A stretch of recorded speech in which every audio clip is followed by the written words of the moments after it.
نحمده ونصلي على رسوله الكريم.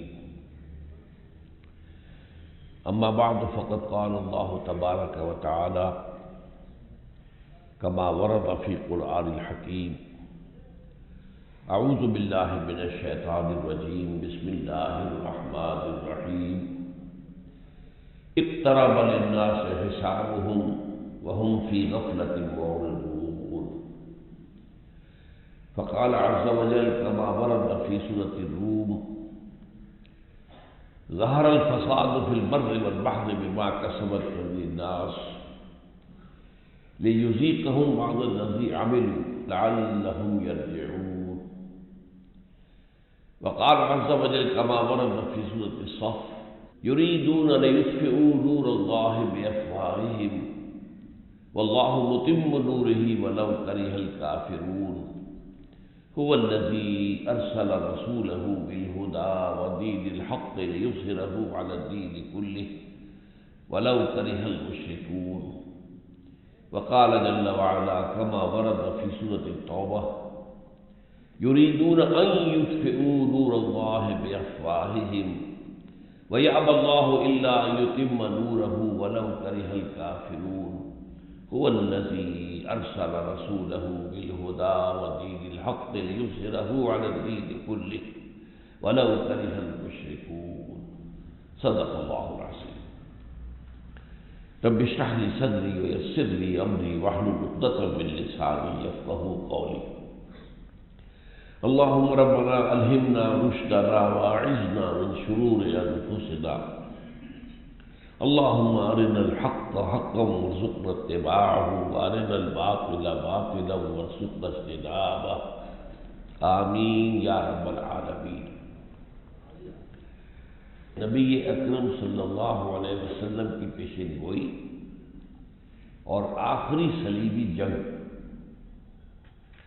اس عنوان کے ساتھ ہی میں اصل میں یہ چاہتا ہوں کہ آج کے جو حالات ہیں عمومی عالمی سطح پر، ان کا بھی ایک ایسا تصور سامنے آ جائے کہ جس سے ہر شخص یہ سمجھے کہ آج ہم کہاں کھڑے ہیں اور قافلہ انسانی کدھر جا رہا ہے، کیا اور حالات و واقعات پیش آنے والے ہیں اور ان تمام حالات و واقعات کا رخ کیا ہے۔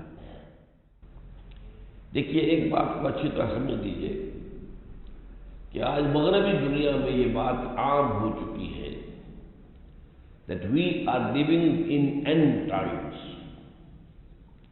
یہ اصل میں ہم اب آخری دور میں ہیں، نوع انسان کی دنیا کی تاریخ کا آخری دور ہے جس میں ہم گزر رہے ہیں، یہ وہاں ہے۔ ہندوؤں کے ہاں بھی جو تصور ہے، ان کے ہاں مختلف ادوار شمار ہوئے ہیں، ان میں سے یہ آخری دور ہے جس میں نوع انسانی داخل ہو چکی ہے۔ ہمارے ہاں بھی کتب احادیث کے اندر آخری باب جو 4 آتے ہیں وہ در حقیقت انہی حالات پر مشتمل ہے۔ اب میں آپ کو ایک ہلکا سا اندازہ دینا چاہتا ہوں دلچسپی کے لیے۔ یہ میرے سامنے ایک لسٹ ہے، میرے ایک عزیز ہیں امریکہ میں، ان کا مطالعہ بہت وسیع ہے، بہت وسیع۔ انہوں نے مجھے یہ فہرست مرتب کر کے دی تھی کہ مختلف علوم جو ہیں، مختلف سائنسز ہیں، فزکس ہے، کیمسٹری ہے، بایولوجی ہے، وغیرہ وغیرہ وغیرہ، ان سب کے بارے میں اب یہ کہا جا رہا ہے کہ وہ اب اپنی آخری انتہا کو پہنچ چکی ہے، سفر ختم ہو گیا۔ آپ کو یاد ہوگا بہت مشہور کتاب ہے فوکویاما کی اینڈ آف ہسٹری، وہ تو بہت مشہور ہوئی ہے اس لیے کہ اس کا تعلق جو ہے جو اس وقت کے حالات ہیں دنیا کے اس سے۔ 1974 میں کتاب آئی اینڈ آف فلاسفی، فلسفہ ختم ہو گیا، اور واقعہ یہ کہ فلسفہ ختم ہو چکا۔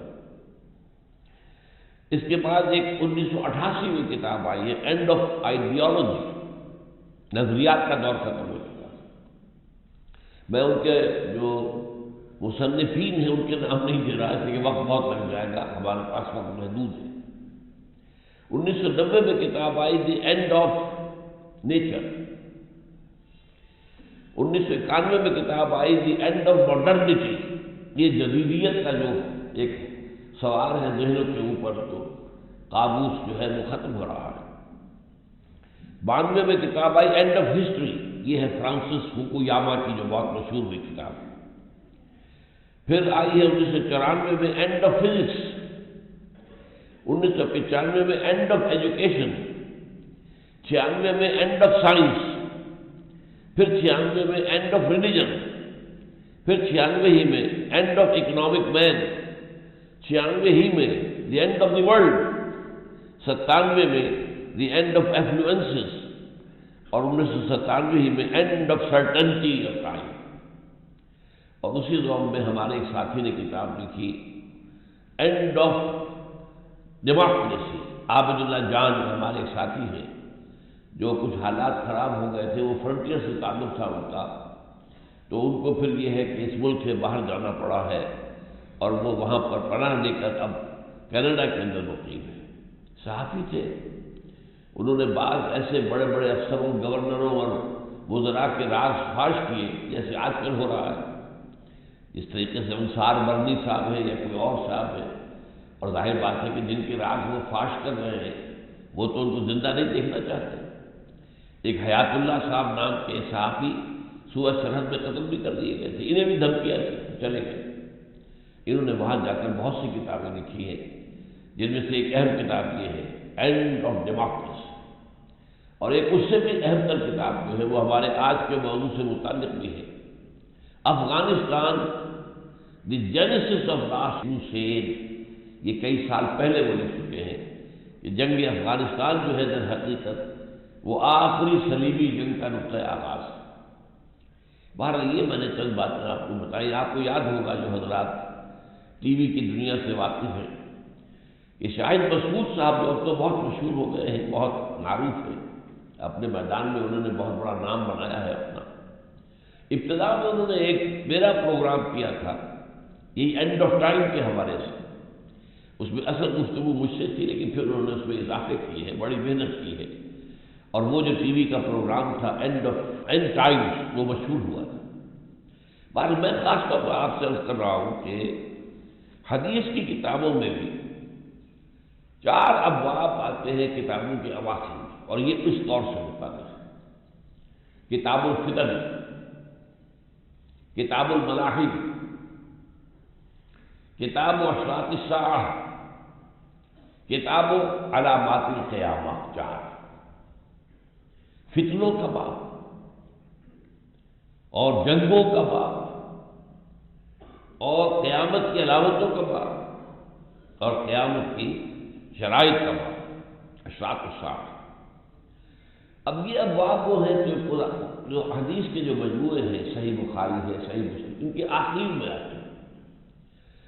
ایک تو ہمارے ہاں عام طور پر لوگوں کو الرجی سی ہے، عام طور پر کہتے ہیں پروفیسیز، یہ کیا ہے، یہ پیشن گوئیوں کی کیا اہمیت ہے، کیا حقیقت ہے، اور خاص طور پر حدیث کے حوالے سے جو سر سید احمد خان مرحوم سے ایک فتنہ شروع ہوا تھا اور اب بہت بڑا فتنہ بن چکا ہے، فتنہ انکار حدیث، اس کے اثرات بہت وسیع حلقے میں پھیلے ہیں۔ ایک تو وہ ہے کہ فی الواقع مرکز حدیث ہو گئے اس معنی میں کہ وہ یہ سمجھتے ہیں کہ شریعت اسلامی جو ہے اس کی مستقل سورس صرف ایک ہے اور وہ قرآن ہے، سنت نہیں۔ یہ تو میں سمجھتا ہوں کہ جو لوگ اس رائے پر پہنچ چکے ہیں وہ دائرہ اسلام سے خارج ہے۔ اس لیے شریعت کی 2 بنیادی جو اساسات ہیں ان میں ایک کتاب اللہ اور دوسرا سنت رسول اللہ صلی اللہ علیہ وسلم، ان میں سے ایک کی نفی جو ہے اسلام کی نفی ہے۔ اس کے بعد بھی ہمارے ہاں بہت بڑے پیمانے پر جدید تعلیم یافتہ لوگوں میں حدیث کی طرف سے، علم حدیث کی طرف سے، احادیث نبویہ کی طرف سے ایک بے اعتنائی کا انداز، عدم توجہ۔ بھائی قرآن کی بات کرو، آپ حدیث وغیرہ کی بات چھوڑیے، حالانکہ یہ در حقیقت ایک بہت بڑی محرومی ہے، بہت بڑی محرومی ہے، بہت بڑی محرومی ہے۔ اور خاص طور پر اس احادیث کے اندر یہ پیشین گوئی ہے۔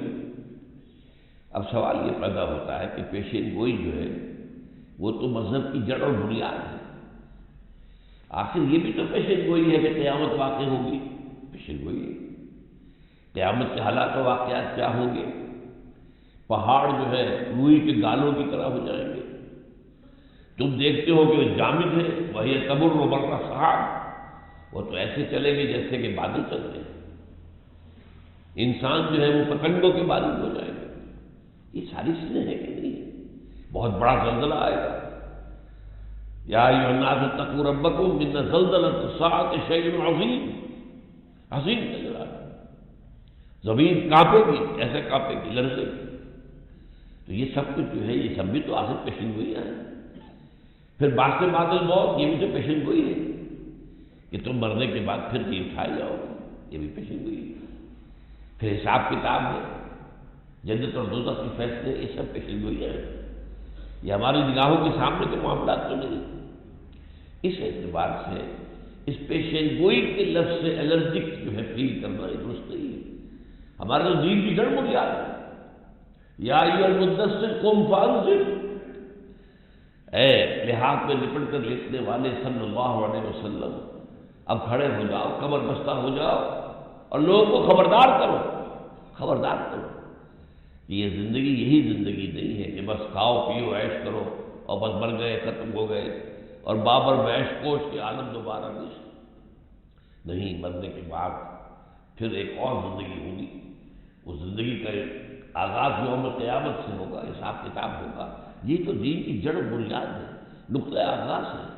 قم فانذر، کھڑے ہو جائیے اور کمر بستہ ہو کر لوگوں کو خبردار کیجیے۔ تو اس اعتبار سے میں کہہ رہا ہوں قرآن مجید میں ایک اور مثال موجود ہے۔ ایک عظیم پیشن گوئی کی گئی سورہ روم میں، غلبت الروم فی ادنی الارض وهم من بعد غلبهم سیغلبون، رومیوں کو شکست ہو گئی، رومی مغلوب ہو گئے قریب کی سرزمین میں۔ یہ آپ کو معلوم ہے کہ قریب کی سرزمین شام اور عراق، یہ جزیرہ نما عرب کے ساتھ ملے تھے، اور وہاں پر ہیرکلیس جو تھا، ہرقل اعظم، اسے ایرانیوں کے ہاتھوں بڑی شکست ہوئی۔ یہ جو ہے 614 کا واقعہ ہے، 614 عیسوی کا۔ ابھی حضور پر وحی کے آغاز کو 4 برس گزرے تھے، لیکن عام طور پر چونکہ یہ سمجھا جاتا تھا رومی عیسائی ہیں، عیسائیوں کا ذکر تو قرآن میں ہے، عیسیٰ کا ذکر ہے، گویا کہ وہ اہل ایمان سے قریب تر ہیں، اور جو ایرانی تھے وہ آتش پرست تھے، وہ گویا کہ مشرکین کے قریب تر تھے۔ تو بغلے بجائی مکے کے جو قریشی سردار تھے کہ دیکھو مسلمانوں، وہ تمہارے ساتھی جو ہے وہ مار کھا گئے، شکست ہو گئی ان کو، اور جو ہمارے ساتھی ہیں، ہمارے ہم خیال ہیں، ان کو فتح ہوا۔ اس وقت یہ آیت اتری، غلبت الروم فی ادنی الارض وهم من بعد غلبهم سیغلبون۔ یہ مغلوب تو ہو گئے رومی، اس میں کوئی شک نہیں ہے، لیکن مغلوبیت کے بعد وہ دوبارہ غالب آئیں گے، اس پر حضرت ابوبکر نے شرط بھی کر دی ایک کافر سے۔ بہرحال وہ لمبی بات نہیں بتانا چاہتا میں، لیکن پھر وہ پیشن گوئی ایسی صحیح ثابت ہوئی کہ 9 سال کے اندر 623 عیسوی کے اندر، 622 عیسوی کے اندر وہ جو ہے دوبارہ شکست ہوئی ہے ایرانیوں کو، اور ہیرکلیس نے بہت بڑی فتح حاصل کی۔ اور اس میں یہ بھی تھے پیشن گوئی میں، وَيَوْمَئِذٍ يَفْرَحُ الْمُؤْمِنُونَ، اس دن اہل ایمان کو بھی بہت خوشی نصیب ہوگی، اس لیے کہ اسی دن غزوہ بدر میں مسلمانوں کو فتح حاصل ہوئی۔ تو نہ صرف یہ کہ رومی جو عیسائی تھے ان کو فتح حاصل ہوئی، بلکہ مسلمانوں کو بھی میدان بدر میں فتح حاصل ہوئی۔ اس اعتبار سے تو کتاب الملاحم کے بارے میں میں اس وقت کچھ عرض کروں گا۔ یہ جو کتاب الملاحم ہے، اس سے معلوم ہوتا ہے قیامت کے قریب بہت بڑی بڑی جنگیں ہوں گی، اور ان جنگوں کے 2 ادوار ہوں گے۔ پہلے دور میں مسلمانوں کو بڑی زبردست ہزیمتیں ہوں گی، زبردست شکستیں ہوں گی، جانی اور مالی نقصان ہوگا، اور یوں سمجھیے کہ تقریباً پورا مڈل ایسٹ جو ہے، مڈل ایسٹ وہ مسلمانوں کے ہاتھوں سے نکل جائے گا۔ یہ ہے ان مراحل کی کہ پہلے دور کی بات، لیکن اس کے کچھ عرصے کے بعد پھر پانسا پلٹ جائے گا، ٹیبل ول بی ٹرنڈ، اور اب مسلمانوں کو فتح ہونی شروع ہوگی اور صورتحال بدلے گی، یہاں تک کہ پھر غلبہ مسلمانوں کو حاصل ہو جائے گا۔ اس اعتبار سے میں نے جو آیات پڑھ کر آپ کو سنائی ہے، اقترب للناس حسابهم وهم فی غفلۃ معرضون، لوگوں کا حساب ان کے قریب آ چکا ہے، یعنی اب قیامت کا معاملہ قریب ہے، حساب کتاب ہوگا، اللہ کے ہاں اللہ کے حضور میں کھڑے ہونا ہوگا، جزا و سزا کے فیصلے ہوں گے۔ اقترب للناس حسابهم وهم فی غفلۃ معرضون۔ اس کے ساتھ ہی یہ موجودہ دور جو چل رہا ہے اس کا نقشہ جو ہے سورہ روم کی ایک آیت میں ہے، فرمایا گیا ہے ظہر الفساد فی البر والبحر بما کسبت ایدی الناس، فساد رونما ہو چکا ہے، بدامنی پیدا ہو چکی ہے۔ اب ہمیں بھی اندازہ ہو رہا نا بدامنی کا کیا عالم ہے، بدامنی پیدا ہو چکی ہے بحر و بر کے اندر، اور اس کے دو اسباب ہیں۔ یہ کیوں ہوئی ہے؟ بما کسبت ایدی الناس، یہ لوگوں کے اپنے ہاتھوں کی کمائیاں ہیں، ان کی بدعمالیاں ہیں، اور دو اس کے مقصد ہیں لیذیقہم بعض الذی عملوا، تاکہ اللہ تعالیٰ چکھائے انہیں اپنے بعض بد اعمال کی سزا۔ تو ایک تو سزا کا معاملہ ہے، اس کے اندر شامل ہے لعلہم یرجعون، اور یہ کہ شاید کہ وہ ہوش میں آ جائیں، لوٹ آئیں، پلٹ آئیں، توبہ کر لیں۔ تو جن لوگوں میں یہ خیر کا مادہ کسی درجے میں ہے، چاہے وہ سویا ہوا ہو، خوابیدہ ہو، وہ جاگ جائے، وہ ہوش میں آ جائے، اور جن لوگوں کا معاملہ دور نکل چکا ہے ان کو ان کی بدکردار کی سزا دی۔ پھر میں نے دو مقامات سے آپ کو دو دو آیات سنائی، یہ سورہ توبہ میں بھی اور سورہ صف میں بھی ہم مضمون آیتیں ہیں، اور یہ آیتیں میری تقاریر کے اندر بہت مرتبہ ان کا تذکرہ ہوا ہے، آپ نے بھی بہت دفعہ سنا ہوگا۔ پہلی آیت میں ذرا سا لفظی فرق ہے دونوں جگہ پر، یریدون لیطفئوا نور اللہ بافواہہم واللہ متم نورہ ولو کرہ الکافرون، یہ لوگ چاہتے ہیں کہ اللہ کے نور کو اپنی منہ کی پھونکوں سے بجھا دیں، حالانکہ اللہ کا فیصلہ یہ ہے کہ وہ اپنے نور کا اتمام فرما کر رہے گا، چاہے کافروں کو کتنا ہی ناپسند۔ اور سورہ توبہ میں فرمایا یریدون ان یطفئوا نور اللہ بافواہہم، یہ چاہتے ہیں کہ اللہ کے نور کو اپنی منہ کی پھونکوں سے بجھا دیں، لیطفئوا ان یطفئوا، بس اتنا فرق ہے۔ ویابی اللہ الا ان یتم نورہ، اور اللہ کو ہرگز منظور نہیں ہے مگر یہ کہ اپنے نور کا اتمام فرمائے گا، ولو کرہ الکافرون، چاہے یہ کافروں کو کتنا ہی ناگوار ہے۔ پھر دونوں مقامات پر اگلی آیت بالکل ایک ہی ہے، اس میں ایک شوشے کا بھی فرق نہیں۔ هو الذی ارسل رسولہ بالہدی ودین الحق لیظہرہ علی الدین کلہ، وہی اللہ جس نے بھیجا ہے اپنے رسول کو صلی اللہ علیہ وسلم الہدی، قرآن حکیم لے کر، اور دین حق، سچا دین، سچا نظام، عادلانہ، منصفانہ، کس لیے؟ تاکہ غالب کرے اسے پورے کے پورے نظام زندگی پر، وَلَوْ كَرِهَ الْمُشْرِكُونَ، چاہے یہ مشرکوں کتنا ہی ناگوار۔ یہی بات ہے جو علامہ اقبال نے کہی کہ یہ جو کشمکش ہے حق و باطل کی، ستیزہ کار رہا ہے ازل سے تائبوس، چراغ مصطفی سے شرار بولابی، لیکن یہ جو جنگ ہوتی رہی ہے خیر اور شر کے مابین، کبھی وہ موسیٰ اور فرعون کا معاملہ تھا، کبھی وہ ابراہیم اور نمرود کا معاملہ تھا، اور کبھی اور شیطانی قوت کا کسی اور اللہ تعالیٰ کے نبی کے ساتھ معاملہ تھا، لیکن اس کا آخری دور آ گیا ہے، وہی جو میں نے کہا اینڈ ٹائمز۔ اس اینڈ ٹائم کے بارے میں اقبال کہتا ہے کہ دنیا کو ہے پھر مار کا روح و بدن پیش، تہذیب نے پھر اپنے درندوں کو ابھارا، اللہ کو پابر دیے مومن کو بھروسہ، ابلیس کو یورپ کی مشینوں کا سہارا۔ آخری جو ہے یوں سمجھیے کہ اس کے سلسلے کی آخری جنگ کا وقت آ گیا ہے، شیطانی قوتیں ابلیس کی قیادت میں منظم، بہت طاقتور ہے، ان کے پاس ٹیکنالوجی، مشینوں کا سہارا، ابلیس کو یورپ کی مشینوں کا سہارا، ان کی اصل طاقت ٹیکنالوجی میں ہے، ان کی اصل طاقت اسلحہ میں ہے، لیکن دوسری طرف اہل ایمان کے لیے سب سے بڑی طاقت اللہ پر یقین اور اللہ کو پابندی مومن پہ بھروسہ، ایمان سے جو ثابت قدمی پیدا ہوتی ہے۔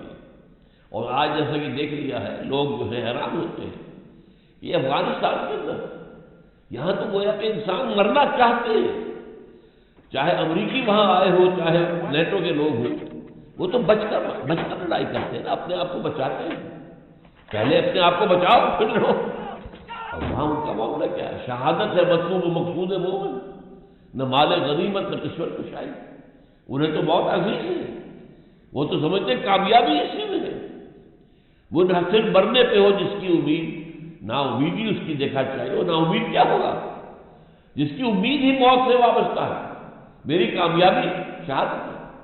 تو ظاہر بات ہے کہ ایسے لوگوں کو شکست دینا کہاں ممکن ہے، اور نہیں دے پا رہے، قدر نہیں دے پا رہے۔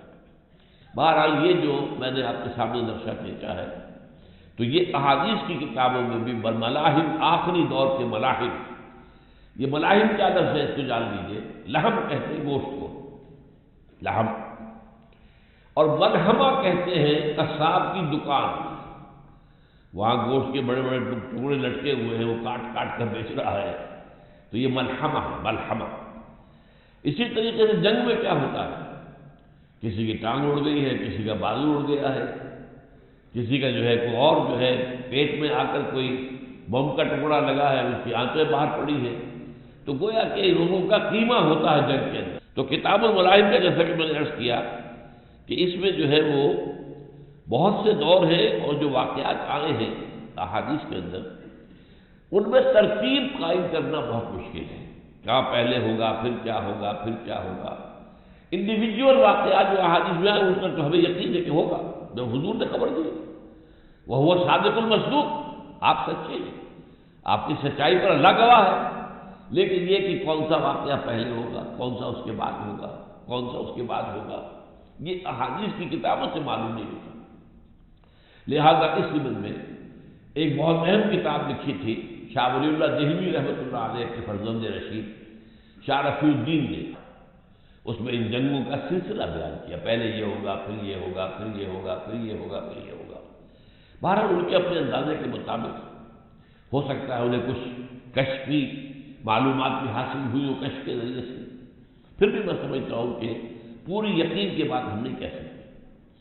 مولانا اشرف علی تھانوی رحمۃ اللہ علیہ نے ان کی جو بڑی عوامی ایک تصنیف ہے بہت ہی مفید، بہشتی زیور، کسی زمانے میں کوئی گھر نہیں ہوتا تھا جس میں بہشتی زیور موجود ہو، خواتین کی تعلیم کا بہترین نظام، تو گھر میں بیٹھے ہوئے پڑھیں اور پوری دین کی تعلیم جو ہے بہشتی زیور کے ذریعے سے حاصل کریں۔ اس میں مولانا تھانوی رحمۃ اللہ علیہ نے بھی پھر یہ ان جنگوں کے بیانات کیے ہیں اسی اور شاہ رفیع الدین صاحب کی کتاب سے لے۔ بہرحال میں نے بھی اس کو سامنے رکھا ہے، اس کے بعد جو میں عرض کر رہا ہوں وہ یہ ہے کہ اس میں دو ادوار جو آنے ہیں، ان میں پہلے دور میں تو مسلمانوں کی بڑی زبردست شکست ہے، بہت نقصان، خاص طور پر اہل عرب، وہاں تو یہاں تک فرمایا گیا ویل للعرب من شر قد اقترب، عربوں کے لیے بہت بڑی ہلاکت ہے، بہت بڑی ہلاکت ہے، بہت بڑی ہلاکت ہے اس شر کی وجہ سے جو قریب آ چکا۔ ایک موقع پر ام سلمہ رضی اللہ تعالی عنہا ام المؤمنین وہ حضور سے پوچھتے حضور جب یہ ہو رہا ہوگا عرب کہاں ہوں گے؟ تو آپ نے فرمایا العرب یومئذ قلیل، عرب بہت کم رہ جائے، عربوں کا خاتمہ ہو جائے۔ عربوں کے لیے یہ پہلا سلسلہ جو ہے جنگ کا یہ بہت تباہ کن، بہت تباہ کن، بہت تباہ کن۔ اس کی وجہ بھی میں ابھی حدیث آپ کو سناؤں گا، آپ کو معلوم ہو جائے گا۔ جو فتنہ اس وقت سب سے بڑا ہے فتنہ مال، وہ عالم اسلام میں سب سے بڑھ کر جو ہے عربوں میں، سعودی عرب کے دیکھیے، عیاشیاں دیکھیے، ان کے گلچھرے دیکھیے، اور وہ ذرا فنڈامنٹلسٹ ملک شمار ہوتا تھا عربوں کے اندر، اب کو ایجوکیشن کی جو ہے یونیورسٹی وہاں قائم ہو رہی ہے۔ یہ شاہ عبداللہ سب سے آگے نکل گیا۔ ہم تو فہد کو سمجھتے تھے کہ یہ ختم ہوگی اس کی حکومت تو عبداللہ شاہ کو بہتر کام کرے گا، یہ تو بہت آگے نکل گیا۔ امریکوں کے سامنے فہد کو شاید حکومت آئی تو سجدے میں گر گیا، اور اس پر ایک عالم دین نے اگر احتجاج کیا ہے تو اسے فوراً وہاں سے نکال دیا گیا، برخاست کر دیا، یہ ہو رہا ہے۔ اب وہ معاملہ جو ہے جو مارکیٹس کے اندر متنوع کو داخلے کی اجازت نہیں ہے، یہ جو پہلے ان کے ہوتے تھے کہ لوگوں کو روکتے تھے، عورتوں کو روکتے تھے بے پردہ کیوں ہو، اور لوگ نماز کا پڑھنے کیوں نہیں گئے، نہیں بس باہر کا مارکیٹ کے اندر داخل نہیں ہو سکتے۔ بہت برا حال ہے، بہت برا حال ہے۔ اور ایک حدیث جو حدیث جبرائیل مشہور ہے، بہت مشہور ہے، اس میں جب پوچھا حضرت جبرائیل نے حضور سے کہ مجھے قیامت کے بارے میں بتائیے، آپ نے فرمایا کہ قیامت کے بارے میں تو جو کچھ تمہیں معلوم ہے وہی میں جانتا ہوں، مل مسئول عنہا بعلم من السائل، جس سے سوال کیا جا رہا ہے وہ سوال کرنے والے سے زیادہ نہیں جانتا۔ تو حضرت جبرائیل پھر عرض کرتے ہیں اخبرنی عن اماراتہا، مجھے اس کی کچھ علامتیں بتائیے۔ تو حضور نے 2 علامتیں بتائی، اذا تلد الامۃ ربتہا، ایک تو پہلی علامت کیا ہے، لونڈی اپنی مالکہ کو جنے گی۔ کیا مطلب ہے اس کا؟ بیٹیاں اتنی سرکش ہو جائیں گی کہ مائیں ڈریں گی ان سے، وہ گویا کہ ماؤں پر حاکم ہو جائے گی۔ بیٹی کو ذرا روک دوں ٹوک دوں، پتہ نہیں یہ کیا بک دے گی مجھ سے، کیا کہہ دے گی، لہذا خاموش رہو بہتر ہے۔ دنیا میں پہلے کیا ہوتا تھا کہ اولاد جو ہے والدین کے سامنے سرتابی نہیں کرتی تھی، اور اولاد میں سے خاص طور بیٹیاں تو بہت ہی یوں سمجھیے کہ فرما بردار، بہت ہی والدین کے سامنے جو ہے جھک جانے والی، لیکن معلوم ہوگا کہ بیٹیاں جو ہے وہ مالکائیں بن جائیں گی اور مائیں جو ہے وہ ان کی کنیزیں بن جائیں گی، یہ حال ہو جائے گا سرکشی کا۔ اسی طریقے سے فرمایا تم دیکھو گے کہ وہ لوگ جو بھوکے رہتے تھے، ننگے رہتے تھے، لباس نہیں تھا، جوتیاں نہیں تھی، کھانے کو کچھ نہیں تھا، وہ اونچی سے اونچی عمارتیں بنانے میں مقابلہ کرے گئے دوسرے کا۔ آج کیا ہو رہا؟ 7 اسٹار ہوٹل دبئی میں، دبئی ٹاور، برج دبئی دنیا کی سب سے اونچی عمارت بن رہی ہے۔ اب جو سعودی عرب میں عمارت بننے جا رہی ہے وہ اس سے کہیں اونچی ہے، وہ مقابلہ کر رہے ہیں۔ یہ دبئی جو ہے چڑیا کی، یہ کیا ہے، اس کی حیثیت ہے، یہ ہم سے آگے نکل گیا، لہذا ہم کریں، ہم ہو رہا ہے۔ تو یہ جو ہے صورتحال، یہ سب سے زیادہ یہ 2 چیزیں جو ہے یہ آپ کو عربوں میں نظر آئیں گی۔ بہرحال میں جیسا کہ کر رہا تھا کہ ایک ہوتی ہے جنگ، ایک ہوتی ہے لڑائیاں۔ اب پہلی جنگ عظیم کئی سال چلی ہے، لیکن اس میں وہ مستقل جو لڑائیاں ہوتی ہیں، بیٹلز، ایک ہے وار تو کئی سال لمبی چل رہی ہے، اس میں بیٹلز مختلف ہوتی ہیں جن میں سے کسی کی بہت اہمیت ہوتی ہے۔ تو جو جنگیں ہو رہی ہیں ملاحم، ان میں بعض بیٹلز جو ہے وہ بہت اہم ہیں۔ پہلے دور کی ایک جنگ کے بارے میں حضور کے الفاظ کیا ہیں؟ حضرت معاذ بن جبل رضی اللہ تعالیٰ عنہ سے مروی روایات ہیں، ان میں سے ایک میں جو سنن ابی داؤد میں بھی ہے اور جامع ترمذی میں بھی ہے، حضور نے اس جنگ کو قرار دیا الملحمۃ العظمیٰ۔ یہ عظمیٰ کیا ہے؟ اعظم کا مؤنث ہے، اعظم سب سے بڑا، عظمیٰ سب سے بڑی، چونکہ یہ حرب جو ہے الملحمہ یہ مؤنث ہے، لہذا اس کے لیے مؤنث صفت آئی ہے الملحمۃ العظمیٰ۔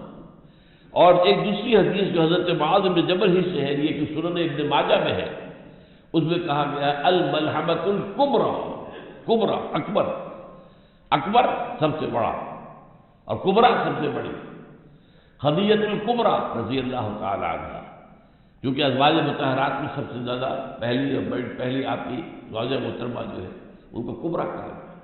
صدیق اکبر سب سے بڑے صدیق، اور الصدیقۃ الکبریٰ یہ حضرت خدیجہ الکبریٰ رضی اللہ تعالی عنہ۔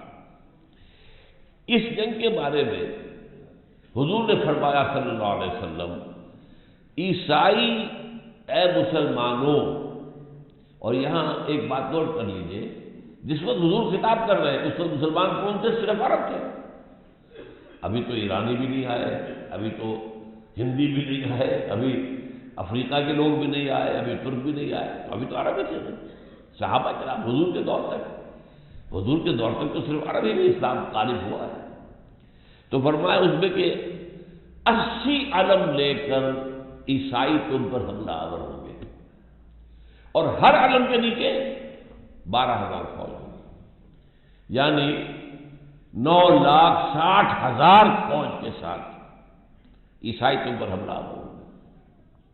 یہ بات جو ہے حضور نے فرمائی ہے، اور اس کے اندر جس کو اب یہ بھی میں آپ کو بتا دوں، اس کی خبر جو ہے بائبل میں بھی ہے، آرمگیڈون۔ اگر کچھ لوگوں کو بائبل سے دلچسپی ہو تو بائبل میں آپ کو معلوم ہے 2 حصے ہیں، عہد نامہ قدیم، عہد نامہ جدید۔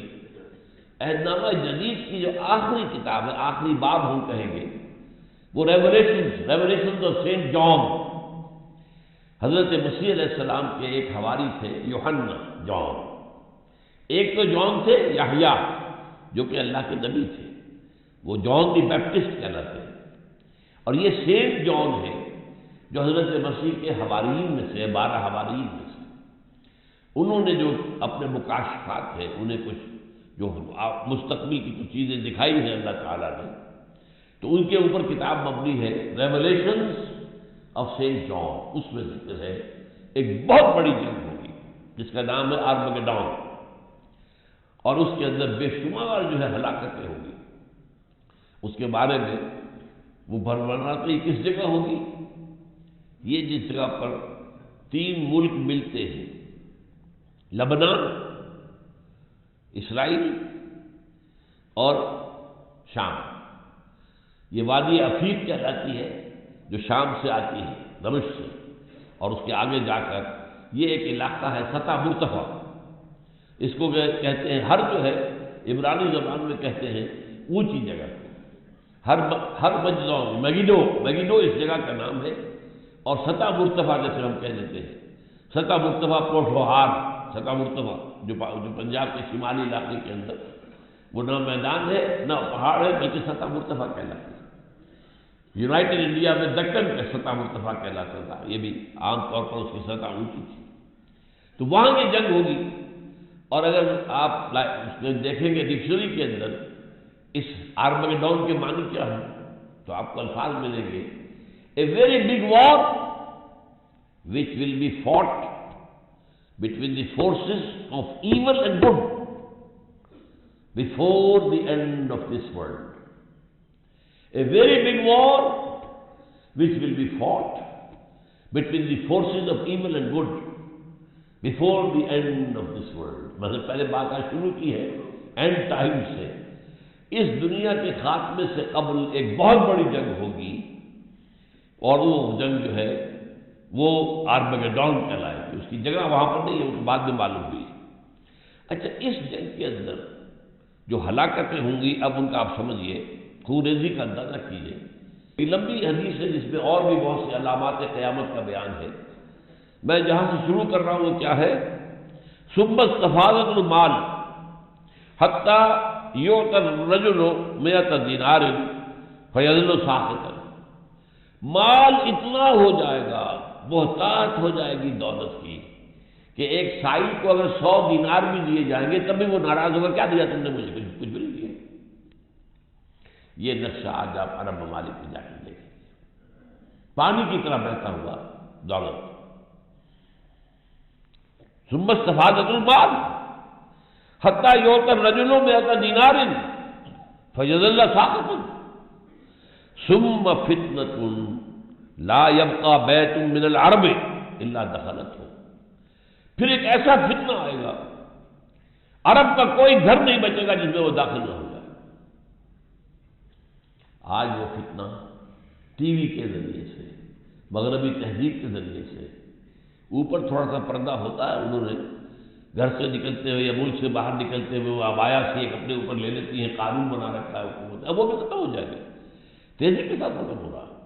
اب تو ایبسلیوٹلی امریکن اسٹائل کے نئے شہر آباد کیے جا رہے ہیں، امریکن، ایبسلیوٹلی امریکن، وہی تہذیب، وہی تمدن، وہی تعلیم، یہ ہو رہا ہے، اور بڑی تیزی کے ساتھ سعودی عرب جو ہے اس پر چل رہا ہے۔ فرمایا کہ پھر یہ ایسا فتنہ ہوگا جو عرب کے گھر کے اندر کوئی گھر نہیں بچے گا جس میں داخل نہ ہو، اور ہے اس لیے پہلے زمانے میں ظاہر بات ہے کوئی کوٹھے ہوتے تھے، ناچ گانے جا کے کوئی جا کے دیکھے وہاں پر، اب تو گھر گھر کوٹھا ہے، گھر گھر جو ہے آپ دیکھیے کہ بے حجابی اور یعنی جو dances, Indian dances, Bollywood جو ہے وہ تو ہالی ووڈ کو بہت پیچھے چھوڑ گیا، یہ یورپین کو تو ناچ کرنا آتا ہی نہیں، ناچ تو انڈیا کا کام ہے، اس لیے کہ انڈیا جو ہے اس میں تو مذہب کے اندر ناچ شامل ہے، ناچ گانا جو ہے ہندو مذہب کا حصہ، ہندو کلچر کا حصہ، ہندو تہذیب کا حصہ، تو ان لوگوں کو کہاں تھا وہ جو کچھ ہو رہا ہے۔ اسی لیے آپ کو معلوم ہے امریکہ کے اندر انڈین فلمز کتنی پاپولر ہے، پورے عالم عرب کے اندر کس قدر پاپولر ہے انڈین فلمز، آپ کو اندازہ ہے اس کا۔ تو یہ سارا جو ہو رہا ہے یہ فتنہ وہ تو گھر کے اندر داخل ہو چکا ہے۔ اب یہ کہ اس کے لیے کہیں اور جانے کی ضرورت نہیں، وہ سارا کا سارا گھر میں موجود ہے۔ ثم ہدنۃ، پھر ایک صلح کا دور آئے گا۔ یہ دور ہے جو اس وقت گزر رہا ہے۔ آج آپ دیکھیے پوری دنیا کے اندر امریکہ اور عالم اسلام کے درمیان، عالم عرب، عالم اسلام نہیں میں کہہ رہا، عالم عرب، ان میں صلح، مصالحت ہے، دوستی ہے۔ آپ کی تمام امارات جو ہے خلیج کی، وہ بھی امریکہ کے سہارے کھڑے ہوئے ہیں۔ ان کے ہاں سب سے بڑے بڑے بیس جو ہے امریکہ کے، وہ وہاں قطر کاٹنا آپ تصور نہیں کر سکتے، کس قدر بڑا اڈا وہاں پر بنا، تصور نہیں کر سکتے۔ اس پورے علاقے کو کنٹرول کرنے کے لیے امریکہ نے تو وہاں بنایا اپنا اڈا۔ یہ سارا کچھ جو ہے، اور اس وقت ان کے ساتھ، اور سعودی عرب کا بھی۔ حال ہی میں میں نے ایک کتاب پڑھی ہے، کنفیشنز آف این اکنامک ہٹ مین، جان پرکنز کی کتاب ہے، اتنی موٹی کتاب ہے، اس سے میری آنکھیں کھل گئی۔ وہ اصل میں ایک خاص سازش جو ہے امریکہ میں تیار کی گئی، جس زمانے میں کہ تیل کا بحران پیدا کر دیا تھا، جو تیل پیدا کرنے والے لوگ تھے شاہ فیصل کے زمانے میں، اس کے بعد امریکہ نے ایک طریقہ اختیار کیا کہ یہ تھرڈ ورلڈ کے اوپر قابو پانے کا کیا ذریعہ ہے، اور ذریعہ کیا ہے، ان کی دولت کے اوپر قبضہ کرنے کا ذریعہ کیا ہے۔ ذریعہ یہ ہے کہ کچھ لوگوں کو خاص طور پر ٹرین کرو، وہ ان ملکوں میں جائیں، انہیں سبز باغ دکھائیں، تم یہ کر لو تو یہ ہو جائے گا، یہ کر لو تو یہ ہو جائے گا۔ ارے یہ کیا تم ایئرپورٹ لیے بیٹھے، بڑی ایئرپورٹ بناؤ تاکہ پوری دنیا کے جہاز آئیں گے، تمہاری آمدنی ہوگی۔ یہ تم کیا سڑکیں لیے پھرتے ہو، موٹر ویز بناؤ، موٹر ویز کے ذریعے سے، اور پیسہ چاہیے، پیسہ ہم دیتے ہیں، قرض دیتے ہیں۔ یہ سب باغ دکھا کے IMF کے جھنڈے کے نیچے لے آؤ، اس کے شکنجے میں کش کرو، اس کے بعد ظاہر بات ہے کہ وہ سب باغ تو سب باغ رہ جائیں گے، وہ سارا کوئی ریٹرن ہوگا نہیں، لیکن یہ ہمارے قبضے میں آ جائیں گے۔ IMF کے شکنجے میں آ گئے، ہمارے قبضے میں، اس کے بعد ہم حکم دیں گے اب یہ کرو، اب بجلی کی قیمت اتنی اور بڑھاؤ، اب بجلی کی قیمت اتنی اور بڑھ رہی ہے، دن بدن بڑھ، کس کا حکم ہے؟ یہ ہماری حکومت کا حکم تو نہیں، یہ تو IMF کا حکم تھا، اتنے % اور بڑھاؤ، تیل کی قیمت اور بڑھاؤ، یہ سب کچھ کہاں سے ہوگا؟ اس لیے کہ ہم تو ان کا حکم ماننے پر مجبور ہیں، ہم ان کے شکنجے میں آ چکے ہیں۔ تو اکنامک ہٹ میں ہٹ کرنا جاتا، ان قوموں کو، ان ملکوں کو ہٹ کرنا، اور اس کا اسپیشلائزیشن، بڑی بڑی تنخواہیں دے کر ان کو بھیجا گیا۔ اور میں حیران ہوا ہوں اس کتاب سے، جو ریولیشن مجھے ہوئی ہے، یوں سمجھیے کہ سعودی عرب سے جو معاہدہ ہو چکا ہے امریکہ کا، وہ کیا ہے؟ سعودی عرب کبھی بھی اپنے تیل کی قیمت امریکہ کی اجازت کے بغیر نہیں بڑھائے گا، نمبر 1۔ دوسرے بڑھا بھی دے تب بھی نہیں بڑھائے گا۔ نمبر 2، جو تیل یہاں سے لے کر جائے گا امریکہ، اس کے پیسے بھی وہیں پہ جمع ہوں گے، اور اس کے اوپر جو سود آئے گا، اس سود کو وہاں پر جمع کر دیا جائے گا، تاکہ اگر امریکہ کو کسی وقت سعودی عرب کی فوجی مدد کرنی پڑے تو وہاں سے خرچہ لے گا۔ اس لیے کہ بادشاہ کو بچانا آسان کام تو نہیں ہے، ادھر تو ایران بیٹھا ہوا ہے، بہت بڑا، یوں سمجھیے کہ خطرہ۔ ایران تو عرب ممالک کے لیے بہت بڑا خطرہ ہے، اور اس کے لیے بچانا جو ہے وہ وہاں پر پیسہ لگے گا۔ اور جو بھی اب وہاں پر سعودی عرب میں جو بھی پروجیکٹ بنے گے ترقی کے، ان کا نقشہ امریکہ میں بنے گا، اس کے کنٹریکٹر امریکہ سے آئیں گے، اس کے آرکیٹیکٹ وہاں سے آئیں گے، اس کے مینیجر وہاں سے آئیں گے، ان کی قیمتیں بھی وہاں دی جائیں گی، ان کی تنخواہیں وہاں دی جائیں گی۔ یہ صورت ہے، شکنجے میں سعودی عرب شکنجے میں۔ نتیجہ کیا ہے؟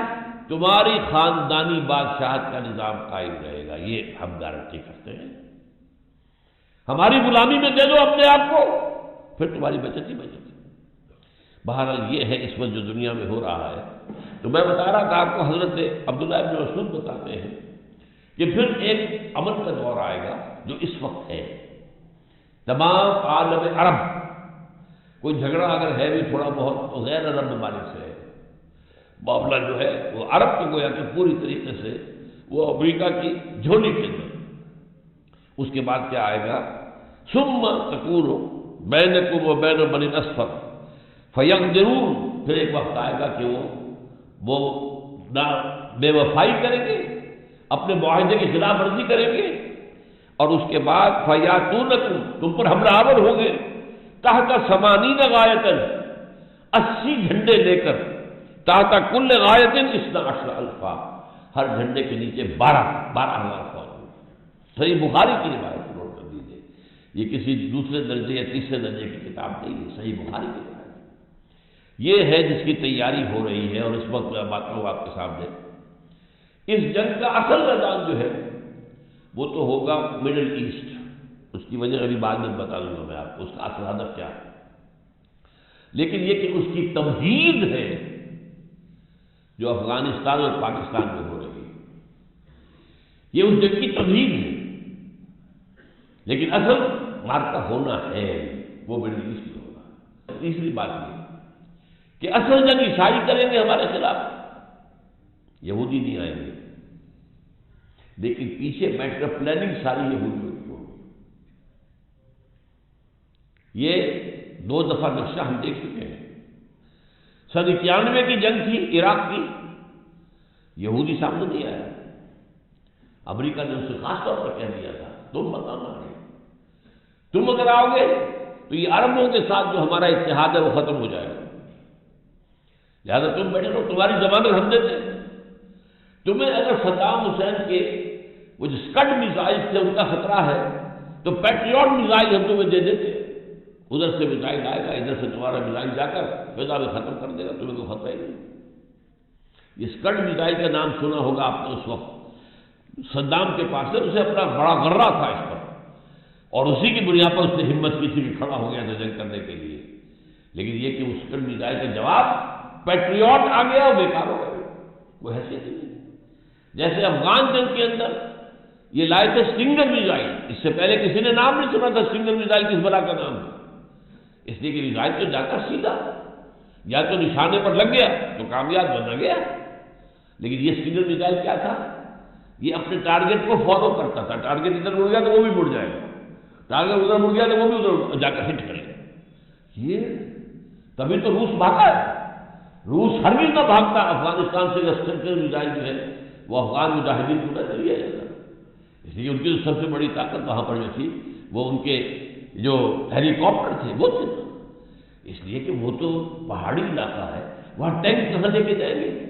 ٹینک تو وادی کے اندر ہی چل سکتا ہے، پہاڑوں پہ تو چل سکتا ہے. لہٰذا وہ جو ہے چھپے ہوئے ہیں پہاڑوں کے اندر، وہ وہاں پر اپنی جو ہے غاروں کے اندر بیٹھے ہوئے ہیں. تو یہ جاتے تھے ہیلی کاپٹر بھی کرتے تھے ان غاروں کو ٹارگیٹ. لیکن اس کے لیے سگنل میزائل لگے. تو اس طریقے سے ابھی کیا معلوم اور کیا ان کا مفتوں کے پاس چھپا ہوا. وہ جو اقبال نے کہا کہ ابلیس کو یورپی مشینوں کا سہارا، کچھ پتہ نہیں. ان کے ہاں تو جو ہے ہر چیز کے اندر جو ہے وہ ایک ریسرچ جو ہے مسلسل ڈیولپمنٹ جاری رہتی ہے. اچھا پھر یہ بھی نوٹ کیجئے کہ یہودی ہوگا پیچھے، اصل مائنڈ یہودی کا، لیکن یہودی سامنے نہیں آئے گا.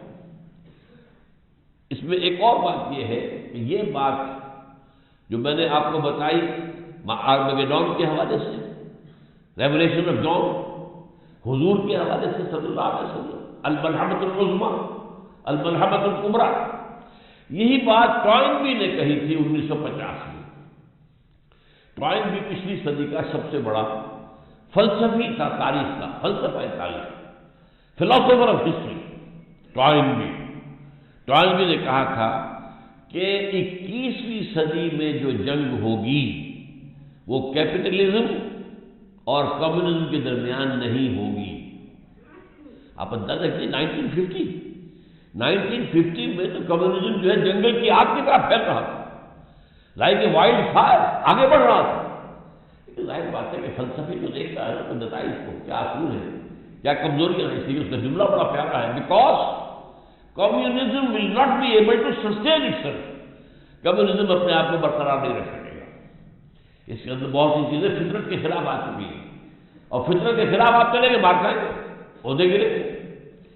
Because communism will not be able to sustain it self.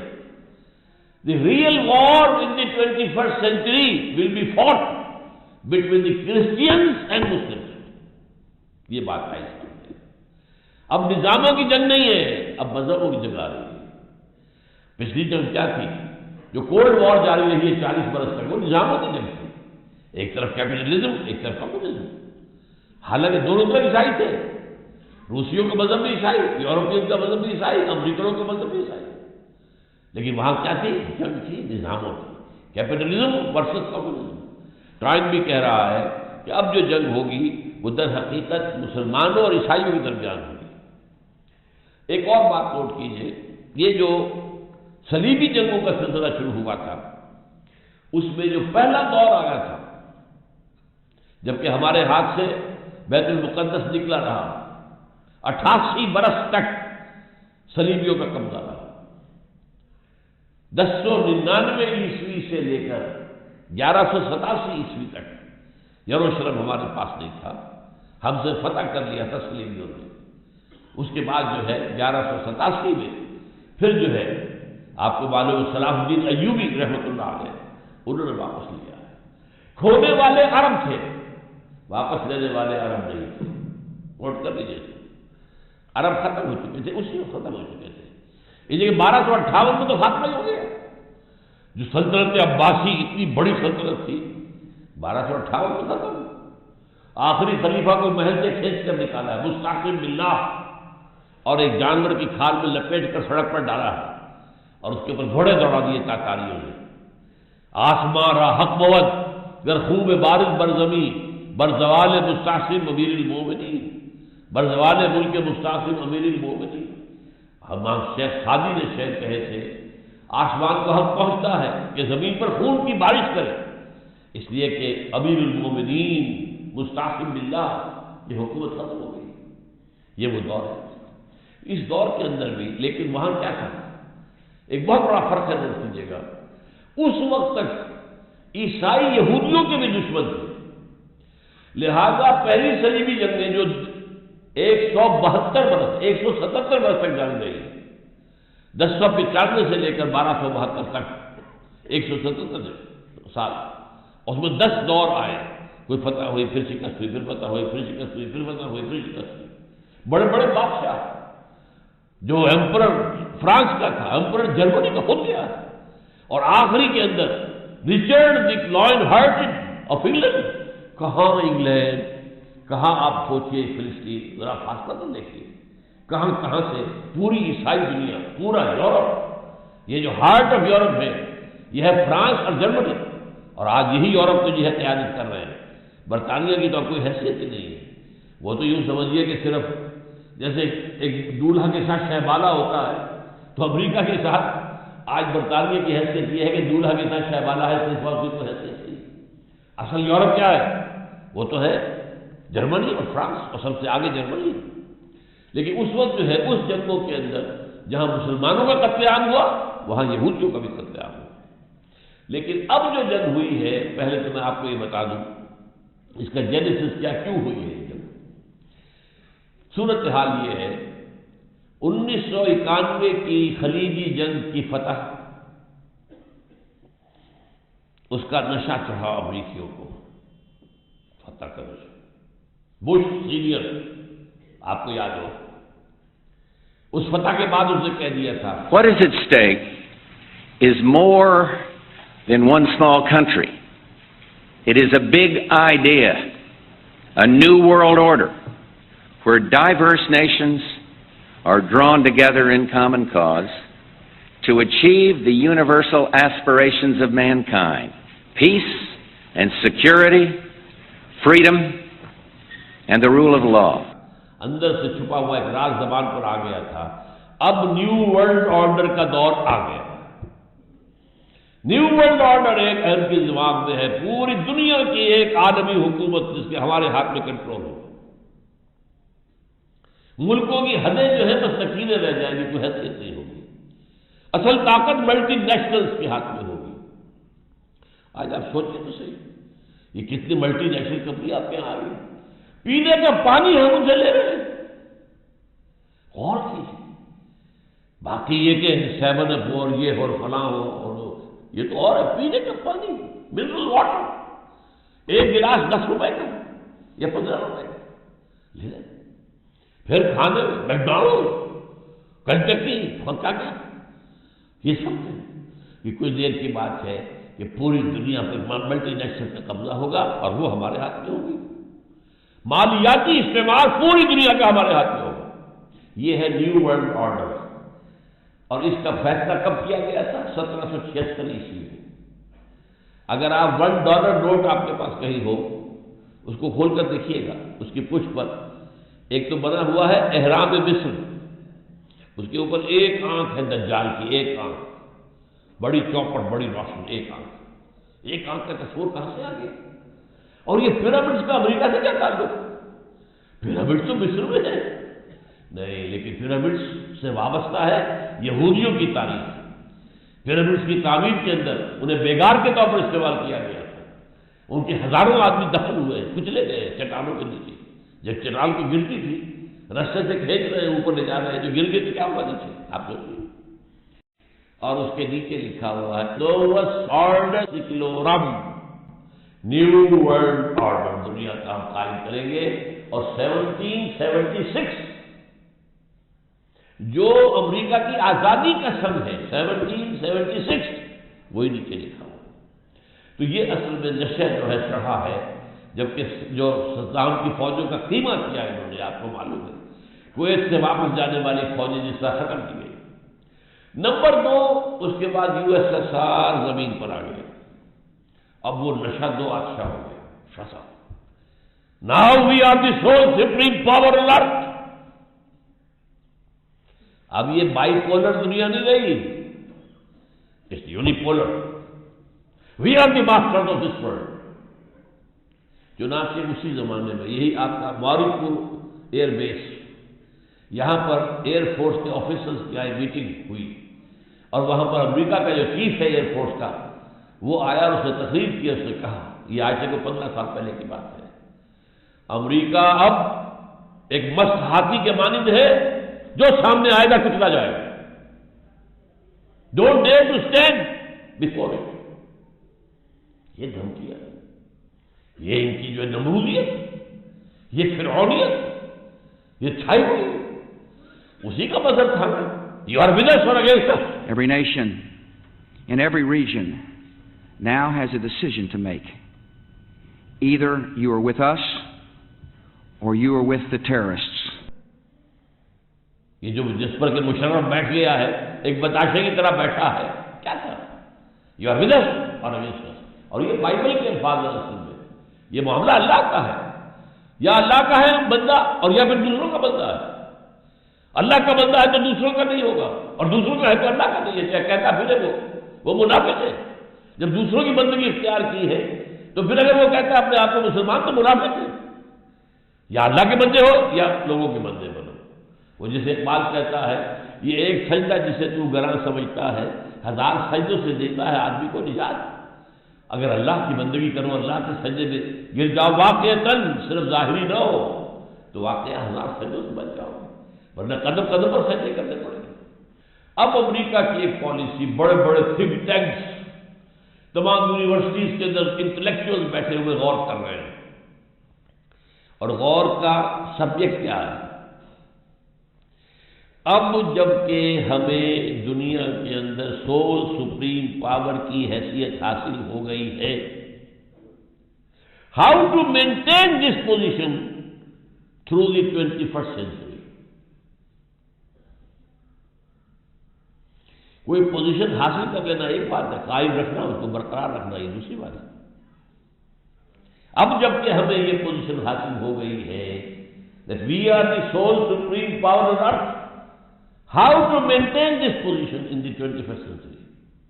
اب اس کے بعد انہوں نے 4 چیزوں پر غور کرنا شروع کیا ہے۔ ان میں سے 3 کو ایک سمجھیے اور چوتھے کو دوسری چیز، یعنی یوں سمجھیے کہ 2 لڑیوں کو بٹ کر رسی بنائی گئی ہے۔ 3 چیزیں کیا ہیں؟ دنیا کے وسائل پر زیادہ سے زیادہ قبضہ کیا جائے، ظاہر بات ہے وسائل درکار ہوگی، اگر یہ پوزیشن ہمیں مینٹین کرنی ہے، خاص طور پر تیل، منرل ویلتھ، اور ظاہر بات ہے وہ جو پرانی کہاوت ہے، نزلہ بروزو ضعیف بھی ریزن، کمزور ممالک مسلمان ہیں انہیں کھاؤ، یہ دسترخوان ہے، جاؤ کھاؤ اس کو۔ اور یہ حدیث کے الفاظ ہیں، حدیث کے الفاظ ہیں۔ ایک وقت آئے گا مسلمانوں، اقوام عالم تم پر ایک دوسرے کو دعوت دے گی، آؤ یہ دسترخوان پر کھانا رکھ دیا گیا، آپ کھاؤ، مسلمانوں کو کھاؤ، تم ادھر سے کھسوٹو ہم ادھر سے چبائیں گے. یہ حدیث ہے. بہرحال نمبر 1 دنیا کے وسائل پر توسط، نمبر 2 اپنے سیاسی اور معاشی نظام کا تحفظ. یہ ہمارا political system liberal democracy based on human sovereignty, اور ہمارا economic system capitalism, market economy, banking اور سود پر مبنی اور جوئے پر مبنی، اس کی حفاظت. نمبر 3 دنیا میں کہیں کسی بدے مقابل نظام کو مت کھڑے ہونے دو، سر اٹھائے کچل دو. نپ دی ایول ان دی بڈ. خاص طور پر اسلام کا خطرہ ہے، کہیں اسلام نہ ابھر جائے. جو اقبال نے 1935 میں بات کہی تھی، ابلیس کی مجلس شورا میں ابلیس کا ایک جملہ جو ہے اقبال نے جو ادا کروایا ہے وہ کیا ہے کہ ہے اگر کوئی خطر مجھ کو تو اس امت سے ہے. مجھے نہ اشتراکیوں سے کوئی اندیشہ ہے، نہ جمہوریت والوں سے اندیشہ ہے، نہ فاشسٹوں سے اندیشہ ہے اگر کوئی خطر مجھ کو تو اس امت سے ہے.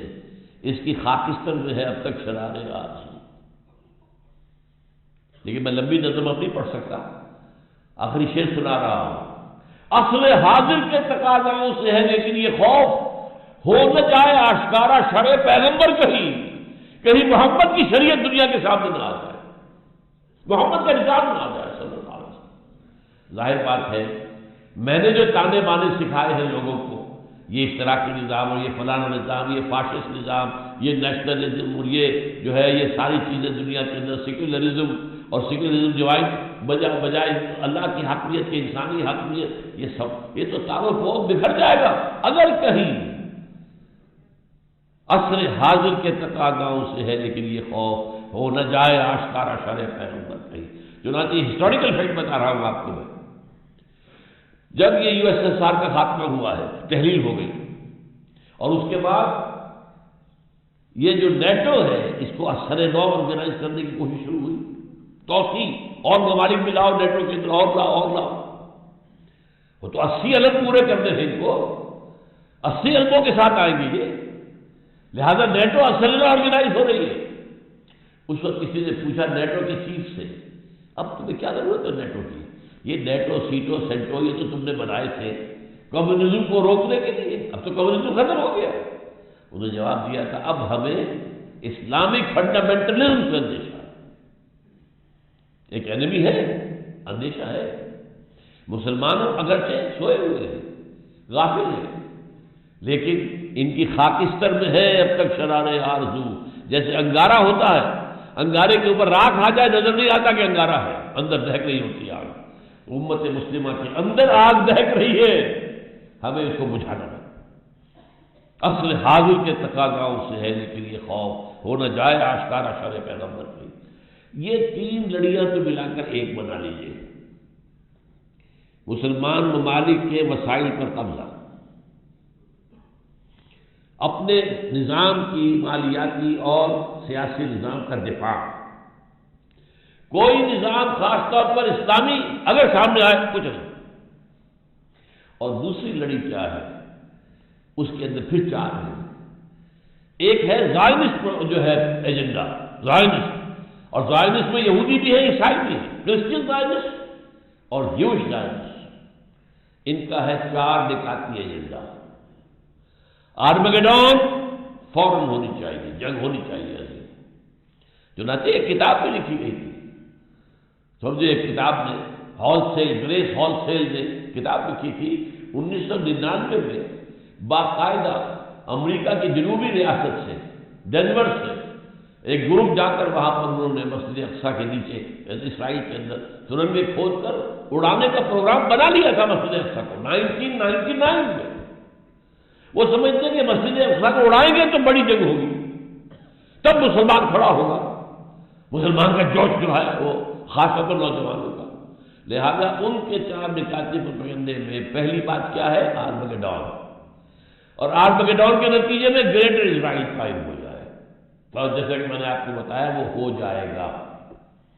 مڈل ایسٹ کی اس جنگ کے اندر مسلمانوں کو بہت نقصان ہوگا، بہت نقصان ہوگا، بلکہ جو اس میں اندیشہ جو ہے کہ کتنی اموات ہوگی وہ تو حدیث رہ گئی میری بیچ میں۔ حضور نے اس جنگ کے اندر جو نقصان ہوگا مسلمانوں کا اس کو دو طرح سے بیان کیا ہے۔ حتیٰ ان الطائر لا یمر بجنباتہم فلا یخلفہم حتیٰ یخروا میتا، اتنی لاشیں پڑی ہوں گی زمین پر کہ ایک پرندہ جو ہے اڑتا جائے گا، اڑتا جائے گا، اڑتا جائے گا، نیچے لاشیں ہیں۔ جو مردار خور ہوتے ہیں وہ تو لاشوں کو کھو جائیں گے، لپک کر جائیں گے، لیکن جو نفاست پسند پرندہ ہوتا ہے وہ نہیں جائے گا، گندگی پر نہیں جائے گا، وہ نہیں اترنا چاہے گا، وہ چاہے گا میں بچ کر کسی طرح نکل جاؤں، لیکن بچ نہیں سکے گا، تھک ہار کر گرے گا اور گرے گا گلاس کے اوپر۔ اور دوسرے الفاظ کیا ہیں؟ فَيُتْعَادُ مِنُ اللَّبْ كَانُوا مِئَةً فَلَا يَجِدُونَهُ بَقِيًّا إِلَّا الرَّجُلُ الْوَاحِدُ۔ اس کے بعد حساب کتاب ہوگا، گنتی ہوگی کتنے لوگ مارے گئے ہمارے، تو پتہ چلے گا ایک باپ کے یا دادا کے 100 بیٹے تھے، 99 ختم ہو گئے، ایک بچا۔ یہ حدیث ہے، صحیح مسلم کی روایت ہے، اور اسی میں یہ بھی آتا ہے انہیں میں کہ یہ ممالک سارے آپ کے ہاتھ سے نکل جائیں گے، یہ عراق، شام، فلسطین، مصر کا جو علاقہ ہے جوشن کا، اور جو ترکی کا جنوبی علاقہ ہے، اور سعودی عرب کا جو شمالی علاقہ ہے، اس میں تبوک اور خیبر شامل ہے۔ مدینے تک ان کا ارادہ ہے مدینہ لینے کا، لیکن مدینے میں نہیں، اللہ تعالیٰ ان داخل نہیں ہونے دے گا۔ لیکن جو نقشہ اسرائیل کی کینیسٹ کی پیشانی پر لگا ہوا ہے وہ پورا بنے گا، وہ نقشہ موجود ہے، آج بھی موجود ہے۔ Protocols of the elders of the Zion 1897 میں انہوں نے یہ نقشہ دیا دنیا کو، ایک سانپ اس کے گرد ہے، اور وہ ان سب کے علاقوں کو یہ لے کر ایک گریٹر اسرائیل بنائیں گے۔ کیوں بنائیں گے؟ اس لیے کہ 1.5 کروڑ اسرائیلی دنیا میں ہیں، ابھی تو 35 لاکھ آیا ہے صرف، موجودہ اسرائیل میں کتنے ہیں؟ 3 ملین، 3.5 ملین، اللہ کا فیصلہ۔ وہ کہتے ہیں سارے اسرائیلی جو یہودی اب یہاں لائیں گے، اس کے لیے ہمیں رقبہ چاہیے، ہمیں گریٹر اسرائیل یہ ہم بنائیں گے، اور یہ میں نے جیسا کہ عرض کیا کہ حاصل ہوگا۔ Number 1 Armageddon, number 2 greater Israel, number 3 demolition of مسجد اقصی اینڈ قبۃ الصخرہ۔ مسجد اقصی اور قبۃ الصخرہ، پتہ نہیں آپ کو پتہ نہیں معلوم ہے کہ نہیں، یہ اصل میں یروشلم کا ایک ماؤنٹ ہے، ایک پہاڑی ہے جسے ٹیمپل ماؤنٹ کہتے ہیں۔ اس ماؤنٹ کے اوپر حضرت سلیمان علیہ السلام نے معبد بنایا تھا، عبادت گاہ بنائی تھی، وہ اسے ٹیمپل کہتے ہیں، ہمارے مسجد تھی۔ حضرت سلیمان کی بنائی ہوئی عبادت گاہ جو ہے وہ کیا ہے؟ مسجد ہے۔ اب وہیں پر جو ہے بعد میں جب سفر شروع ہوا ہے حضور کا بیت المقدس سے، تو جس چٹان سے وہ براق کی جب فلائٹ شروع ہوئی ہے، اس چٹان کے اوپر عبد الملک بن مروان نے ایک بہت بڑا گنبد بنا دیا۔ اس گنبد کے اوپر سونے کی پتلی شاہ حسین نے چڑھائی ہے، وہ جو فوت ہو گیا، جس کا بیٹا ہے شاہ حسین جو فوت ہو گیا، اور اسی وقت کہا تھا یہ یہودیوں نے یہ سونا غالباً 35 من یا 35 ٹن، یہ میں کہہ نہیں سکتا، یہ سونا ہمارے کام آئے گا جب ہم ٹیمپل بنائیں گے۔ تو وہ جو مسجد عمر تھی جہاں حضرت عمر نے نماز پڑھی تھی، وہاں پر مسجد اقصی ہے، اور وہ جو ہے ٹیمپل، وہ جو ہے ڈوم آف دی راک، قبۃ الصخرہ، صخرہ چٹان کو کہتے ہیں، چٹان کے اوپر ڈوم ہے، یہ ہے وہ نقشہ ہے یہ۔ لیکن کتنے لوگ دیکھ سکیں گے اس کو؟ اس میں دیکھیے جو بڑا ڈوم ہے وہ ادھر ہے، یہ ہے قبۃ الصخرہ، چھوٹا ڈوم ادھر ہے، یہ ہے مسجد اقصی۔ لیکن یہ دونوں ٹیمپل ماؤنٹ پر ہیں، انہیں اپنا 3rd ٹیمپل بنانا ہے۔ یوں سمجھیے یہودیوں کا خانہ کعبہ تقریباً 1900 برس سے گرا پڑا، سن 70 عیسوی میں گرا دیا تھا ٹائٹس رومی نے، ہم نے نہیں گرایا، رومیوں نے جو بت پرست تھے انہوں نے گرایا، اس وقت سے گرا پڑا۔ اب انہوں نے بنانا ہے، سن 67 میں انہیں قبضہ مل گیا۔ سن 67 سے پہلے ایسٹ یروشلم جو ہے وہ جارڈن کے پاس تھا، 67 کی جنگ میں جو ہے انہوں نے جیتا ہے، اسے واپس لیا، اور وہاں پر وہ اب اسے گرانا ہے۔ یہ ہے 3rd Armageddon, number 1 greater Israel, number 2 اور ڈیمولیشن آف مسجد اقصی اینڈ قبۃ الصخرہ and construction of the third temple. اور نمبر 4 وہاں لا کر رکھیں گے تھرون آف ڈیوڈ کو. یہ پتہ نہیں شاید پہلی مرتبہ یہ سن رہے ہو آپ. مجھے بھی آج سے 2 سال پہلے جب پہلی مرتبہ میں نے پڑھا میں حیران رہ گیا. یہ کیا ہے؟ حضرت داؤد کا تخت کہیں محفوظ ہے کہاں؟ یہ ایک پتھر تھا جس پر حضرت داؤد کو بٹھا کر تاج پوشی کی گئی. اسی پر بٹھا کر حضرت سلیمان کی تاج پوشی ہوئی. پھر جب حضرت سلیمان نے یہ معبد بنا دیا وہ معبد میں رکھ دیا گیا. اس کے بعد کسی بھی اسرائیلی بادشاہ کی تاج پوشی وہیں پہ بیٹھے ہوئے. جب ٹائٹس رومی نے سن 70 عیسوی میں گرا دیا ان کے ٹیمپل کو، وہ پتھر لے گیا. وہ پتھر روم گیا، روم سے آئرلینڈ گیا، آئرلینڈ سے اسکاٹ لینڈ آیا، اسکاٹ لینڈ سے برطانیہ میں آ گیا، انگلینڈ میں آ گیا. اور انگلینڈ میں 14ویں صدی عیسوی میں اس پتھر کو ایک کرسی کی سیٹ کے طور پر لگا کر یہ تھرون بنا دیا گیا. اور یہ جو ان کی پارلیمنٹ ہے ویسٹ منسٹر کی پارلیمنٹ جو ہے اس کے ساتھ جو چرچ ہے ویسٹ منسٹر ایبے اس میں رکھا ہوا ہے. اور اب برطانیہ کا کسی بادشاہ کوئی جو کوئن ہے تاج پوشی ہوتی ہے اس پتھر پر. That is the throne of David. وہ لا کر رکھا جائے گا. یہ 4 نکاتی ایجنڈا ہے جس پر جیوز اور جو عیسائیوں میں جن کو ہم کہتے ہیں نیو کون، یہ آج کل آپ پڑھتے ہیں اخبار نیو کون، نیو کنزرویٹوز، یہ لوگ جو ہے یہ متفق ہیں. یہ 4 نکاتی ایجنڈا. اسی لیے میں نے کہا تھا کہ جو اس صلیبی جنگ کا مرکزی مارکہ ہے وہ وہاں ہونا ہے. لیکن وہ چاہتے ہیں کہ اس سے پہلے افغانستان اور پاکستان ان سے نمٹ لیں. اس لیے کہ جب یہ گرائیں گے، جب یہ بیت المقدس کے اندر ہماری مسجد اقصی کو گرائیں گے، اور جب یہ قبۃ الصخرہ پورے عالم اسلام کے اندر آگ لگے گی. اور یہ جو حکومتیں ہیں اوپر بیٹھی ہوئی ہیں مسلمانوں کی، یہ تو جیسے کہ بعض سرمایہ دار کارخانے دار جو ہیں، ایک تو ان کے یہاں لیبر یونین ہوتی ہے جنوین، اور ایک ہوتی پاکٹ یونین. وہ پاکٹ یونین ہے تمام حکومت ہے انکلوڈنگ اوور اون. مشرف سے بڑا پاکٹ اور کون ہوگا؟ اور وہ زرداری اس کا باپ نکلا ہے. دونوں ایک دوسرے سے آگے. اور جیسا کہ میں نے بتایا فہد کے بعد ہمیں امید کی بہتری کی، وہاں تو فہد کا باپ آ گیا. وہ تو سب سے بڑھ کے چلا گیا، وہ تو سجدہ ریز ہو گیا امریکہ کے سامنے. تو اندیشہ ہے کہ اس وقت جو ہے ہو سکتا ہے پاکستان کے ایٹمک جو اثاثے ہیں وہ فنڈامنٹلسٹ کے ہاتھ میں آ جائے. یہ حکومتیں سیلاب میں تنکوں کی طرح بہہ جائیں گی. یہ ہے. اس لیے میں 2 باتیں آپ کو بتا دوں. 1967 کی جب جنگ ہوئی تھی 6 days وار، اسرائیل نے 3 مسلمان ملکوں کو شکست دی ایک وقت. مصر سے سینائی پیننسولا لے لیا، شام سے گولان ہائٹس لے لیے، اور جارڈن سے یہ پورا ویسٹ بینک لے لیا. اسی ویسٹ بینک کے اندر یہ حصہ تھا جس پر کہ ٹیمپل ماؤنٹ ہے اور جس پر یہ 2 اسٹرکچرز ہمارے کھڑے ہوئے مسلمانوں کے مقدس مقامات، مسجد اقصی اور نمبر 2 قبۃ الصخرہ.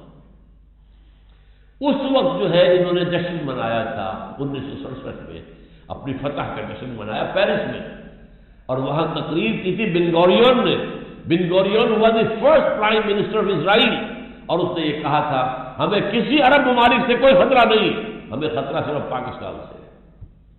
حالانکہ پاکستان ایٹمک پاور تو نہیں تھا اس وقت. جو ہے اس اصل صلیبی جنگ کی تمہید کے طور پر ایک تو یہ کہ افغانستان میں اس طرح پنجے گاڑ کر امریکہ بیٹھنا جانے والا نہیں ہے. یہ ہمارے بعض دوستوں نے جو بلوچستان میں رہتے ہیں بتایا جس طرح کی کنسٹرکشن یہ کر رہے ہیں پورے پاکستان کے جو بارڈر ہے افغانستان کے ساتھ، ایسے بنکرز بنا رہے ہیں، اتنے ہیوی بنکرز کہ پتہ ہی نہیں چلتا کہ ان کے واپس جانے کی کوئی نیت ہے.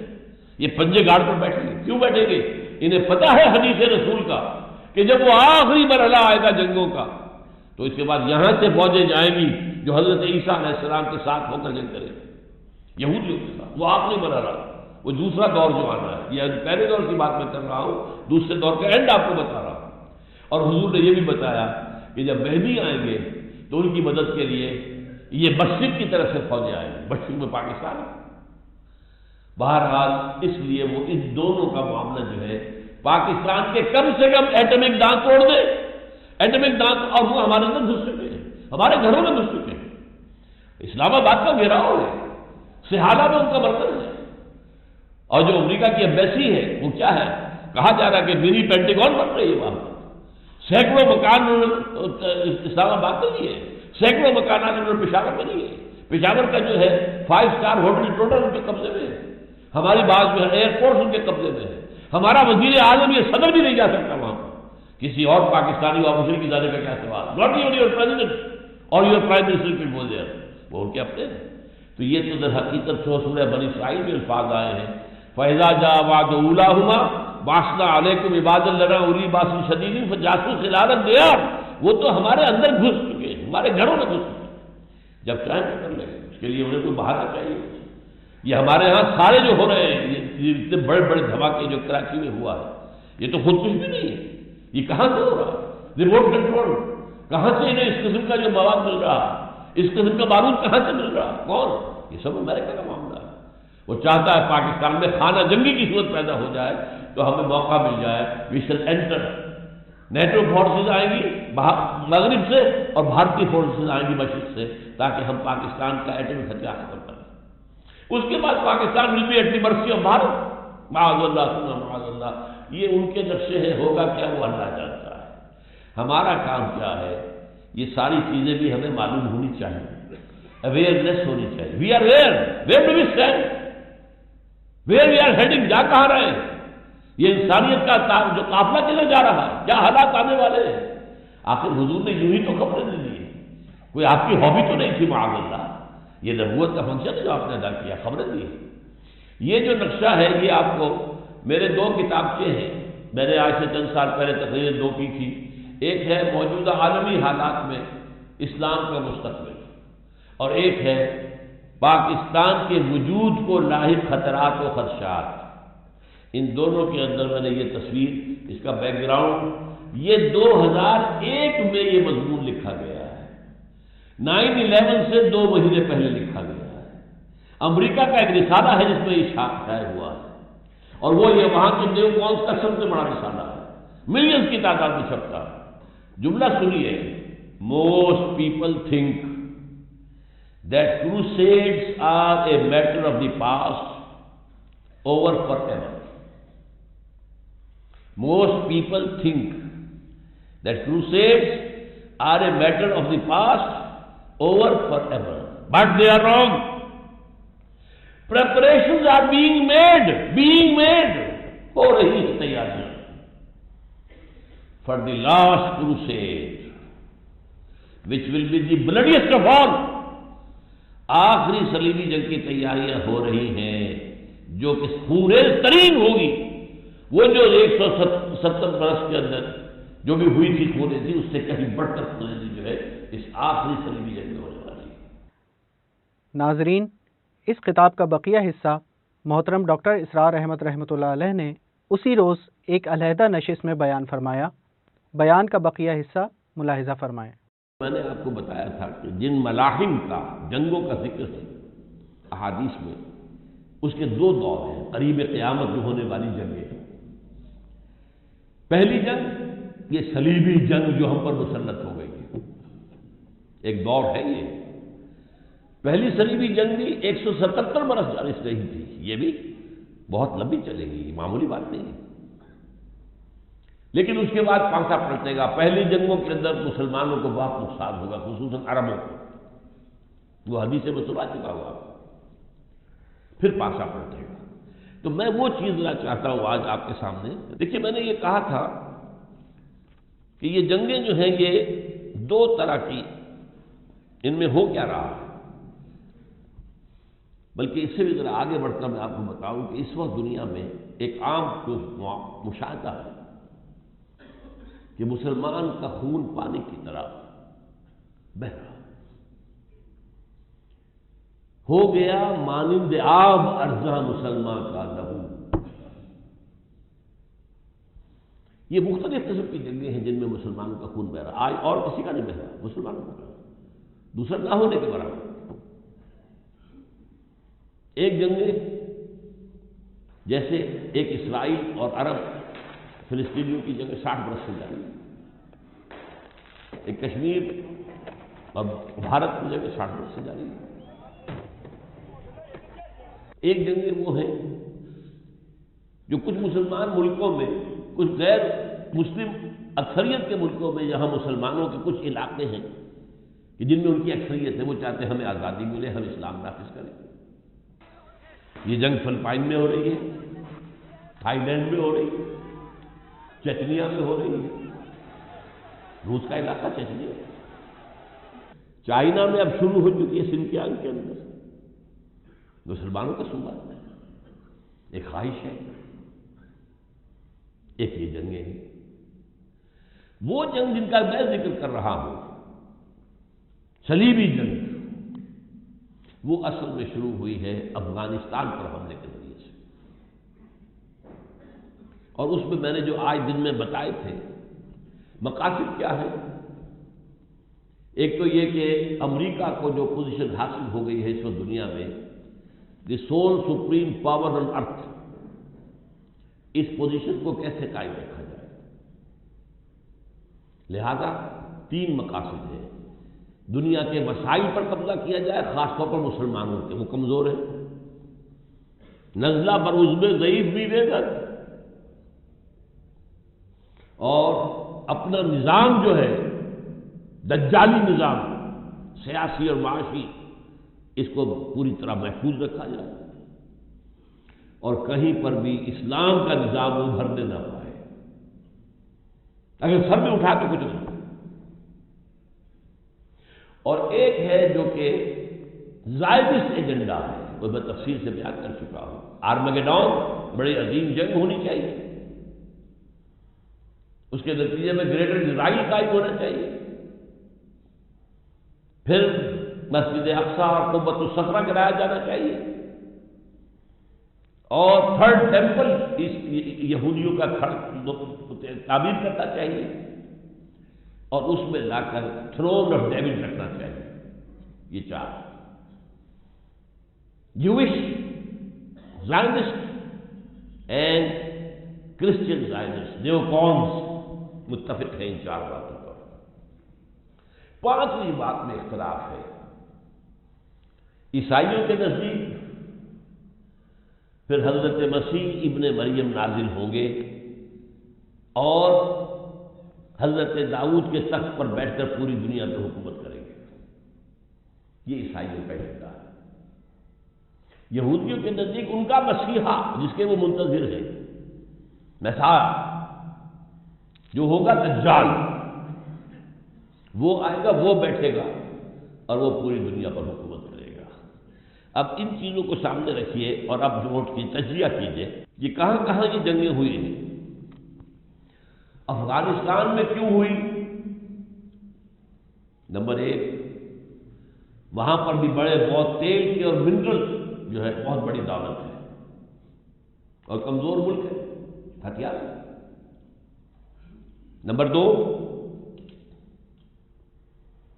وہاں پر اسلامی نظام قائم ہو گیا ہے۔ یہ ان کو چند سال حکومت ملی ہے طالبان کو، اور پورے افغانستان میں امن ہو گئے، اور ملا عمر کا ایک حکم آیا اور افیون کی کاٹ 0۔ یہ نظام اگر آ گیا تو ہمارا نظام تو ختم ہو جائے گا۔ وہ جو انگلش کی مجلس شورا کا شعر ہے اقبال کا کہ عصر حاضر کے تقاضاؤں سے ہے لیکن یہ خوف ہو نہ جائے آشکارا شرع پیغمبر کہیں، وہ ہو گیا ہے۔ نمبر 3، ان کے علم میں احادیث ہیں۔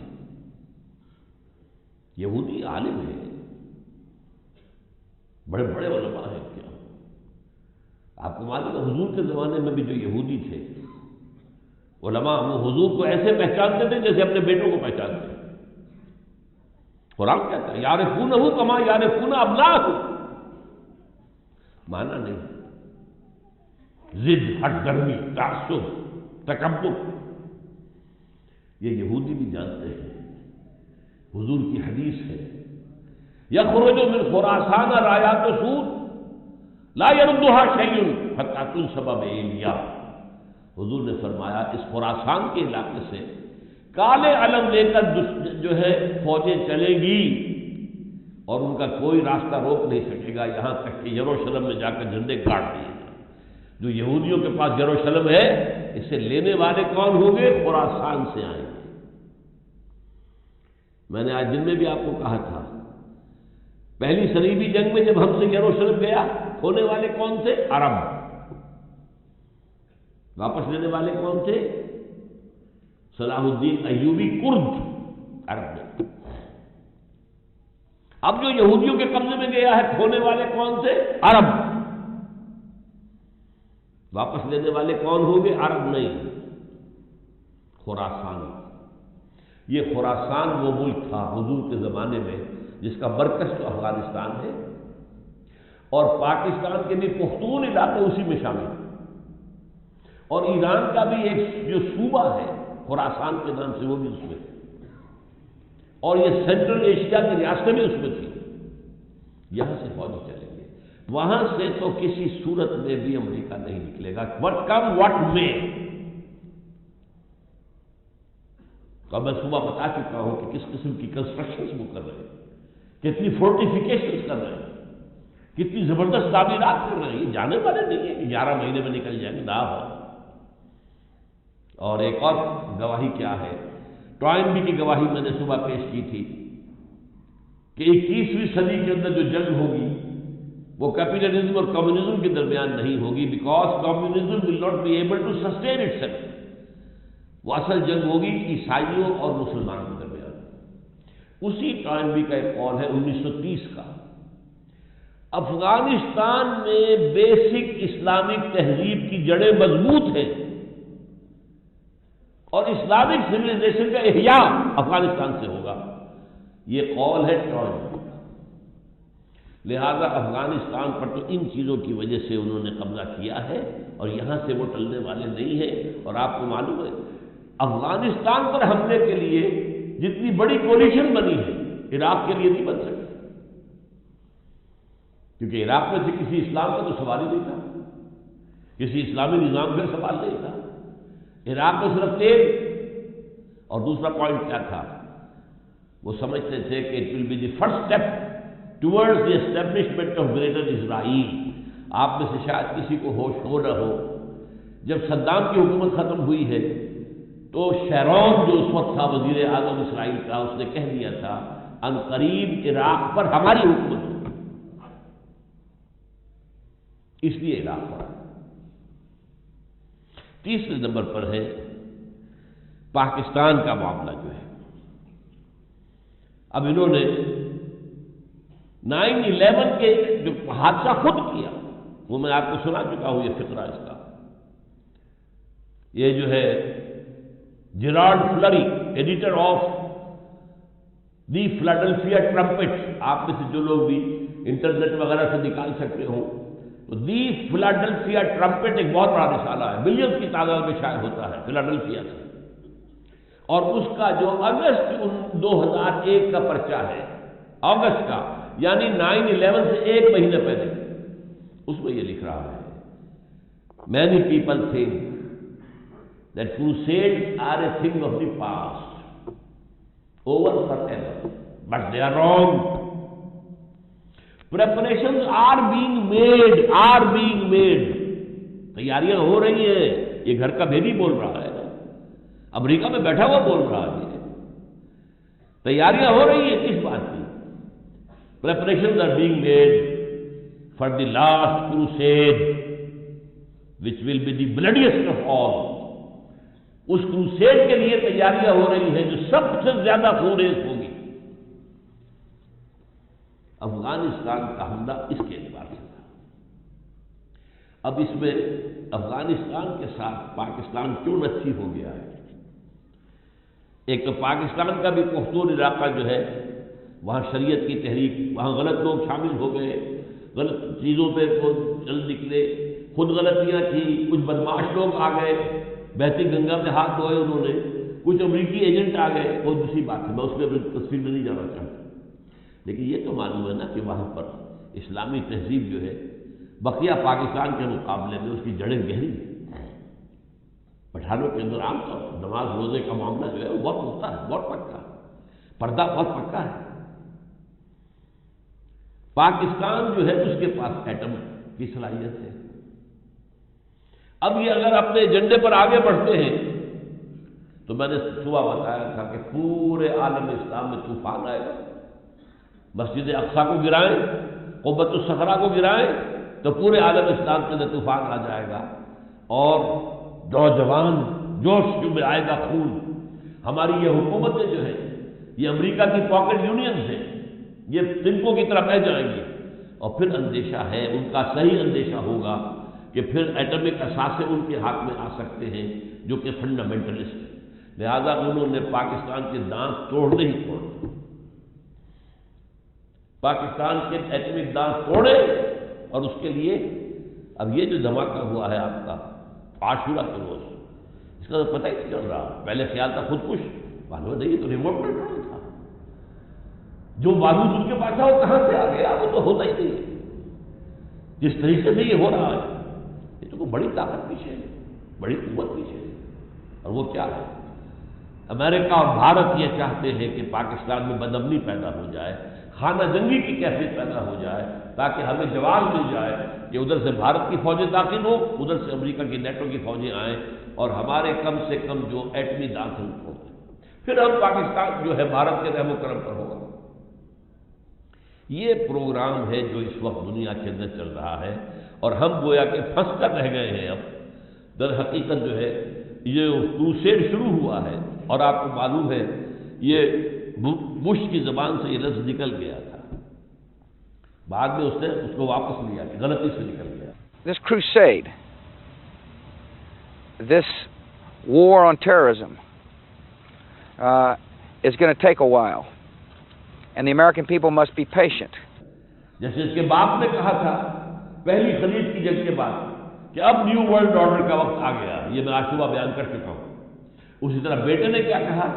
یہ کروسیڈ ہے، اور یہاں تک کہا جس پر کہ میں حیران ہوا، اس نے کہا یہ مسلمان چاہتے ہیں کہ ہسپانیہ سے لے کر انڈونیشیا تک خلافت کا نظام قائم ہو جائے۔ They hope to establish a violent political utopia across the Middle East, which they call a caliphate, where all would be ruled according to their hateful ideology. This caliphate would be a totalitarian Islamic empire encompassing all current and former Muslim lands, stretching from Europe to North Africa, the Middle East, and Southeast Asia. میں حیران ہوا کہ ہسپانیہ کا تو کبھی ہمیں خیال نہیں آیا، یہ بش کے خوابوں کے اندر تو ہسپانیہ بھی آ رہا ہے۔ اور تب مجھے یاد آیا کہ علامہ اقبال کا ایک شعر بہت بڑا، بہت اہم ہے عرض فلسطین پہ یہودی کا اگر حق، ہسپانیہ پر حق کیوں نہیں اہل عرب؟ 500 سال پہلے ہسپانیہ کس کے پاس تھا؟ یہ تو 1492 میں ختم ہوا ہے، 800 برس تک ہماری حکومت تھی۔ اگر 2000 سال کے بعد آنے والے یہودیوں کو فلسطین کے اوپر کوئی حق ہے جو دے دیا گیا انہیں، تو عربوں کا حق کیوں نہیں فلسطین ان کو اسپین لے کر دو؟ ہے ارض فلسطین پہ یہودی کا اگر حق، ہسپانیہ پر حق نہیں کیوں اہل عرب کا؟ بہرحال یہ صورتحال ہے اس وقت۔ اس میں کرنا کیا ہے وہ میں نے چند باتیں گنوائی تھی۔ نمبر 1، اس وقت کچھ میں جو مشورے دے رہا ہوں وہ تو ہے انفرادی۔ دیکھیے ہمارا دین فرد سے مخاطب ہوتا ہے، کلہ آتی ہے یوم القیامت فردا، ہر شخص کو اللہ کی عدالت میں اکیلے حاضر ہونا ہے، نہ باپ ساتھ آئے گا، نہ بھائی ساتھ آئے گا، نہ بیٹا ساتھ آئے گا، نہ جورو ساتھ آئے گا، نہ جورو کا جو شوہر ہے وہ ساتھ آئے گا، ہر شخص کو انفرادی طور پر۔ تو پہلی بات تو یہ ہے کہ ہماری سوچ انفرادی ہونی چاہیے۔ مقدم کیا ہے؟ اپنی اخروی نجات، پاکستان کو بچانا، امت مسلمہ کو بچانا، فلاں کو بچانا، یہ اپنی جگہ پر ہے۔ میرا اصل مسئلہ اپنے آپ کو بچانا ہے۔ یا ایھا الذین آمنوا قوا انفسکم واہلیکم نارا، اے ایمان والو اپنے آپ کو اور اپنے اہل و عیال کو جہنم کی آگ سے بچاؤ، یہ ہے ہمارا کام۔ تو ایک کام تو وہ ہے جس پر گفتگو آج ہوئی ہے، اسلامی نظام کو دنیا میں قائم کرنے کے لیے۔ ظاہر بات ہے پہلے گھر سے چیریٹی بزنس ہو، پاکستان میں قائم کرنے کے لیے ایک انقلابی جد و جہد کے لیے کسی انقلابی طرز پر کام کرنے والی جماعت میں شریک ہو کر تن من دھن لگانا، کیا جب کہ اللہ تعالیٰ کو ترس آ جائے، اللہ تعالیٰ ہماری ان محنتوں کو قبول فرما دے، کیا پتہ؟ اللہ تعالیٰ کے اپنے پیمانے ہیں ناپنے کے، اگر ہم خلوص کے ساتھ اس کام میں لگ جائیں کیا پتہ اللہ تعالیٰ واقعتاً یہاں اس کا نظام قائم کر دے، تو پھر تو سارے مسائل خود ہی حل ہو جائیں گے۔ لیکن انٹرم پیریڈ میں اس وقت کچھ کام کرنے کے ہیں، وہ کیا ہے؟ نمبر 1، NRO کا جو خاتمہ ہوا ہے، اب اس کے اوپر عمل کیا جائے ان دی رائٹ ارنسٹ، جو بھی اس کی ذمہ آتا ہو اس کو سزا دی جائے، اس میں ہرگز کوئی رحم، کوئی سیاسی مصلحت سامنے نہ آئے۔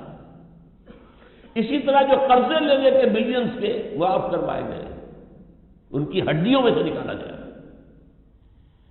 ان کے گھر نیلام کیے جائیں، ان کی ذاتی جو جائیدادیں وہ نیلام کی جائیں، اور ان سے جو ہے وہ قرضہ جو انہوں نے پاکستان کے بینکوں سے قرضے لے کر معاف کروائے ہیں وہ اسے وصول کیے جائیں۔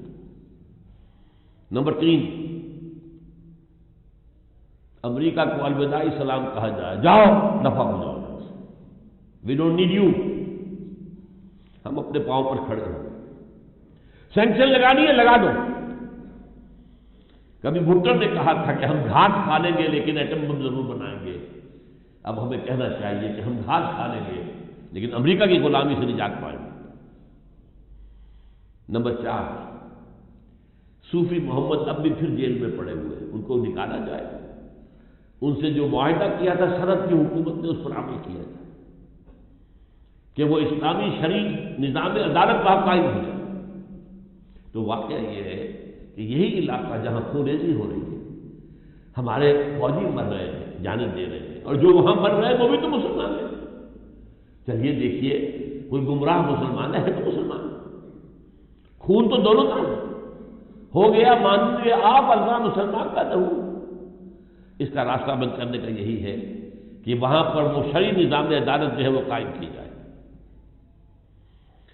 نمبر 5، یہاں اسلامی قوانین نافذ کرنے کے لیے ہمارے دستور میں جو اسلامی دفعات ہیں ان کو ایکٹیویٹ کیا جائے۔ نوٹ کر لیجئے ہمارے دستور میں مکمل اسلام موجود ہے، لیکن ایسے چور دروازے ہیں کہ وہ اسلامی دفعات غیر مؤثر ہیں۔ صرف قرارداد مقاصد کافی ہے، اگر ایک جملہ ایڈ کر دیا جائے، this article will take precedence over the whole of the constitution، کسی اور آرٹیکل کی ضرورت ہی نہیں ہے۔ لیکن ہے کیا؟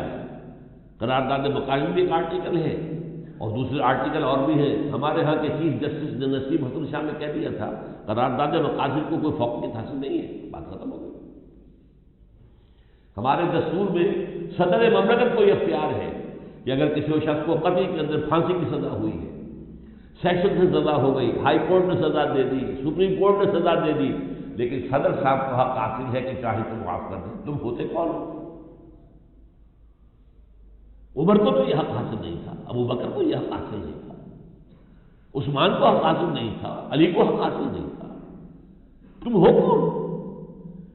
خالص غلام، خالص جو ہے کافرانہ یہ دفعہ موجود ہے آپ کے دستور، جو چاہے تو معاف کر دیں، چاہے تو پھانسی کی سزا جو ہے وہ عمر قید میں تبدیل۔ بھائی ہو کون تم؟ اسلام تو یہ کہتا ہے مقتول کے ورثہ چاہے تو معاف کر دیں، وہ چاہے تو وہ خون بہا دے لیں، چاہے ویسے ہی معاف کر دیں، لیکن کسی صدر مملکت کو یہ حق حاصل نہیں۔ جسٹس نسیم حسن شاہ نے کہہ دیا کہ قرارداد مقاصد میں یہ ایک دفعہ ہے، یہ بھی ایک دفعہ ہے، تو برابر نہیں ہے۔ پھر ہمارے دستور میں موجود ہے no legislation will be done repugnant to the Quran and the Sunnah، یہاں کوئی قانون سازی قرآن و سنت کے منافی نہیں ہو سکتی، اور اس کے لیے کونسل آف اسلامک آئیڈیالوجی کے ساتھ اٹیچ کر دیا یہ کاؤنسل آف اسلامک آئیڈیالوجی رپورٹیں دیتی رہے گی دستور میں آگے یہ دکھائی دے کہ ان رپورٹوں کا کیا حشر ہوگا. مثلا یہ ہو سکتا تھا کہ ہر رپورٹ 2 مہینے کے اندر 3 مہینے کے اندر پارلیمنٹ میں پیش ہوگی، کیونکہ قانون سازی تو پارلیمنٹ کے اختیار ہے نا. کاؤنسل آف اسلامک آئیڈیالوجی کو قانون بنانے کا اختیار تو نہیں ہے، وہ تو مشورہ دے سکتی ہے، وہاں کچھ نہیں، دستور خاموش. اب ان کے ارب روپیہ خرچ ہوا ہے کاؤنسل آف اسلامک آئیڈیالوجی. ان کے اجلاس ہوتے ہیں، ان کے CADA ہوتے ہیں، ان کے ہوائی جہاز کے سفر ہوتے ہیں، ان کے جو 5 اسٹار ہوٹل سے قیام ہوتا ہے، ان کی تنخواہیں ہوتی ہیں، اور سب کچھ کیا ہو رہا ہے؟ الماریاں بھر گئی ہیں ان کی رپورٹوں سے. آج تک ایک رپورٹ بھی پارلیمنٹ میں پیش نہیں ہوئی. یہ ہے چور دروازے. اور ایک ہمارے ضیاء الحق صاحب تھے، انہوں نے شریعت کوڈ بنائی کہ یہ شریعت کوڈ کو حق حاصل ہے، اگر یہ کہہ دے گی کہ یہ قانون جو ہے اسلام کے خلاف ہے وہ ختم ہو جائے گا. لیکن 2 ہتھکڑیاں ڈال دی، 2 بیڑیاں پہنا دی. کانسٹیٹیوشن آف پاکستان تمہارے دائرے سے خارج، جوڈیشل پروسیجرل لاز تمہارے دائرے سے خارج، فسکل لاز 10 سال تک تمہارے دائرے سے خارج، اور انا للہ و انا الیہ راجعون فیملی لاز میں خارج. تم نہیں بات کر سکتے. بہرحال اسلامی دستور ہمارا جو ہے 100% اسلامی موجود ہے، لیکن اس میں پابندیاں ایسی ہیں، اس میں ایسے چور دروازے ہیں. ان چور دروازوں کو بند کیا جائے تاکہ یہاں پر اسلامی قوانین کی تنفیذ دستوری اور قانونی انداز میں ہو، بجائے اس کے کہ لوگ وہ بم لے کر کھڑے ہو جائیں، یا کھڑے ہو جائیں دھماکے کریں، اور کھڑے ہو جائیں کچھ اور کریں، تقریب شاید. آپ راستہ کھول دیجیے، آپ لیجسلیشن اسلامائزیشن آف دی لا کا راستہ کھول دیجیے، اور وہ بڑے ہموار طریقے سے سہج انداز کے اندر جو ہے قانون سازی ہوتی چلی جائے گی. یہ ہیں وہ باتیں. بہرحال اس میں اہم تر بات وہی ہے جو اس وقت آپ سے کرنے کی تھی، جس کے لیے آج یہ سیشن تھا. اپنی فکر کیجیے. عد نفسک فی موتا، اپنے آپ کو اموات میں شمار کرو. آج نہیں تو کل مرنا ہے، جواب دہی ہوگی. اور اس کے بارے میں جو بھی ہم نے سمجھا ہے دین کی ذمہ داری کیا ہے وہ ہم نے آپ کے سامنے بیان کی ہے. میں نے الحمدللہ 40-45 برس اس کام میں لگائے ہیں.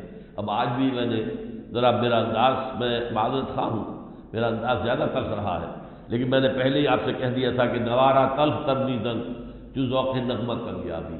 اب مجھے جو ہے بات ایسی کہ تاکہ وہ دل میں کھب جائے. اقول قولی ھذا واستغفر اللہ لی ولکم ولسائر المسلمین والمسلمات.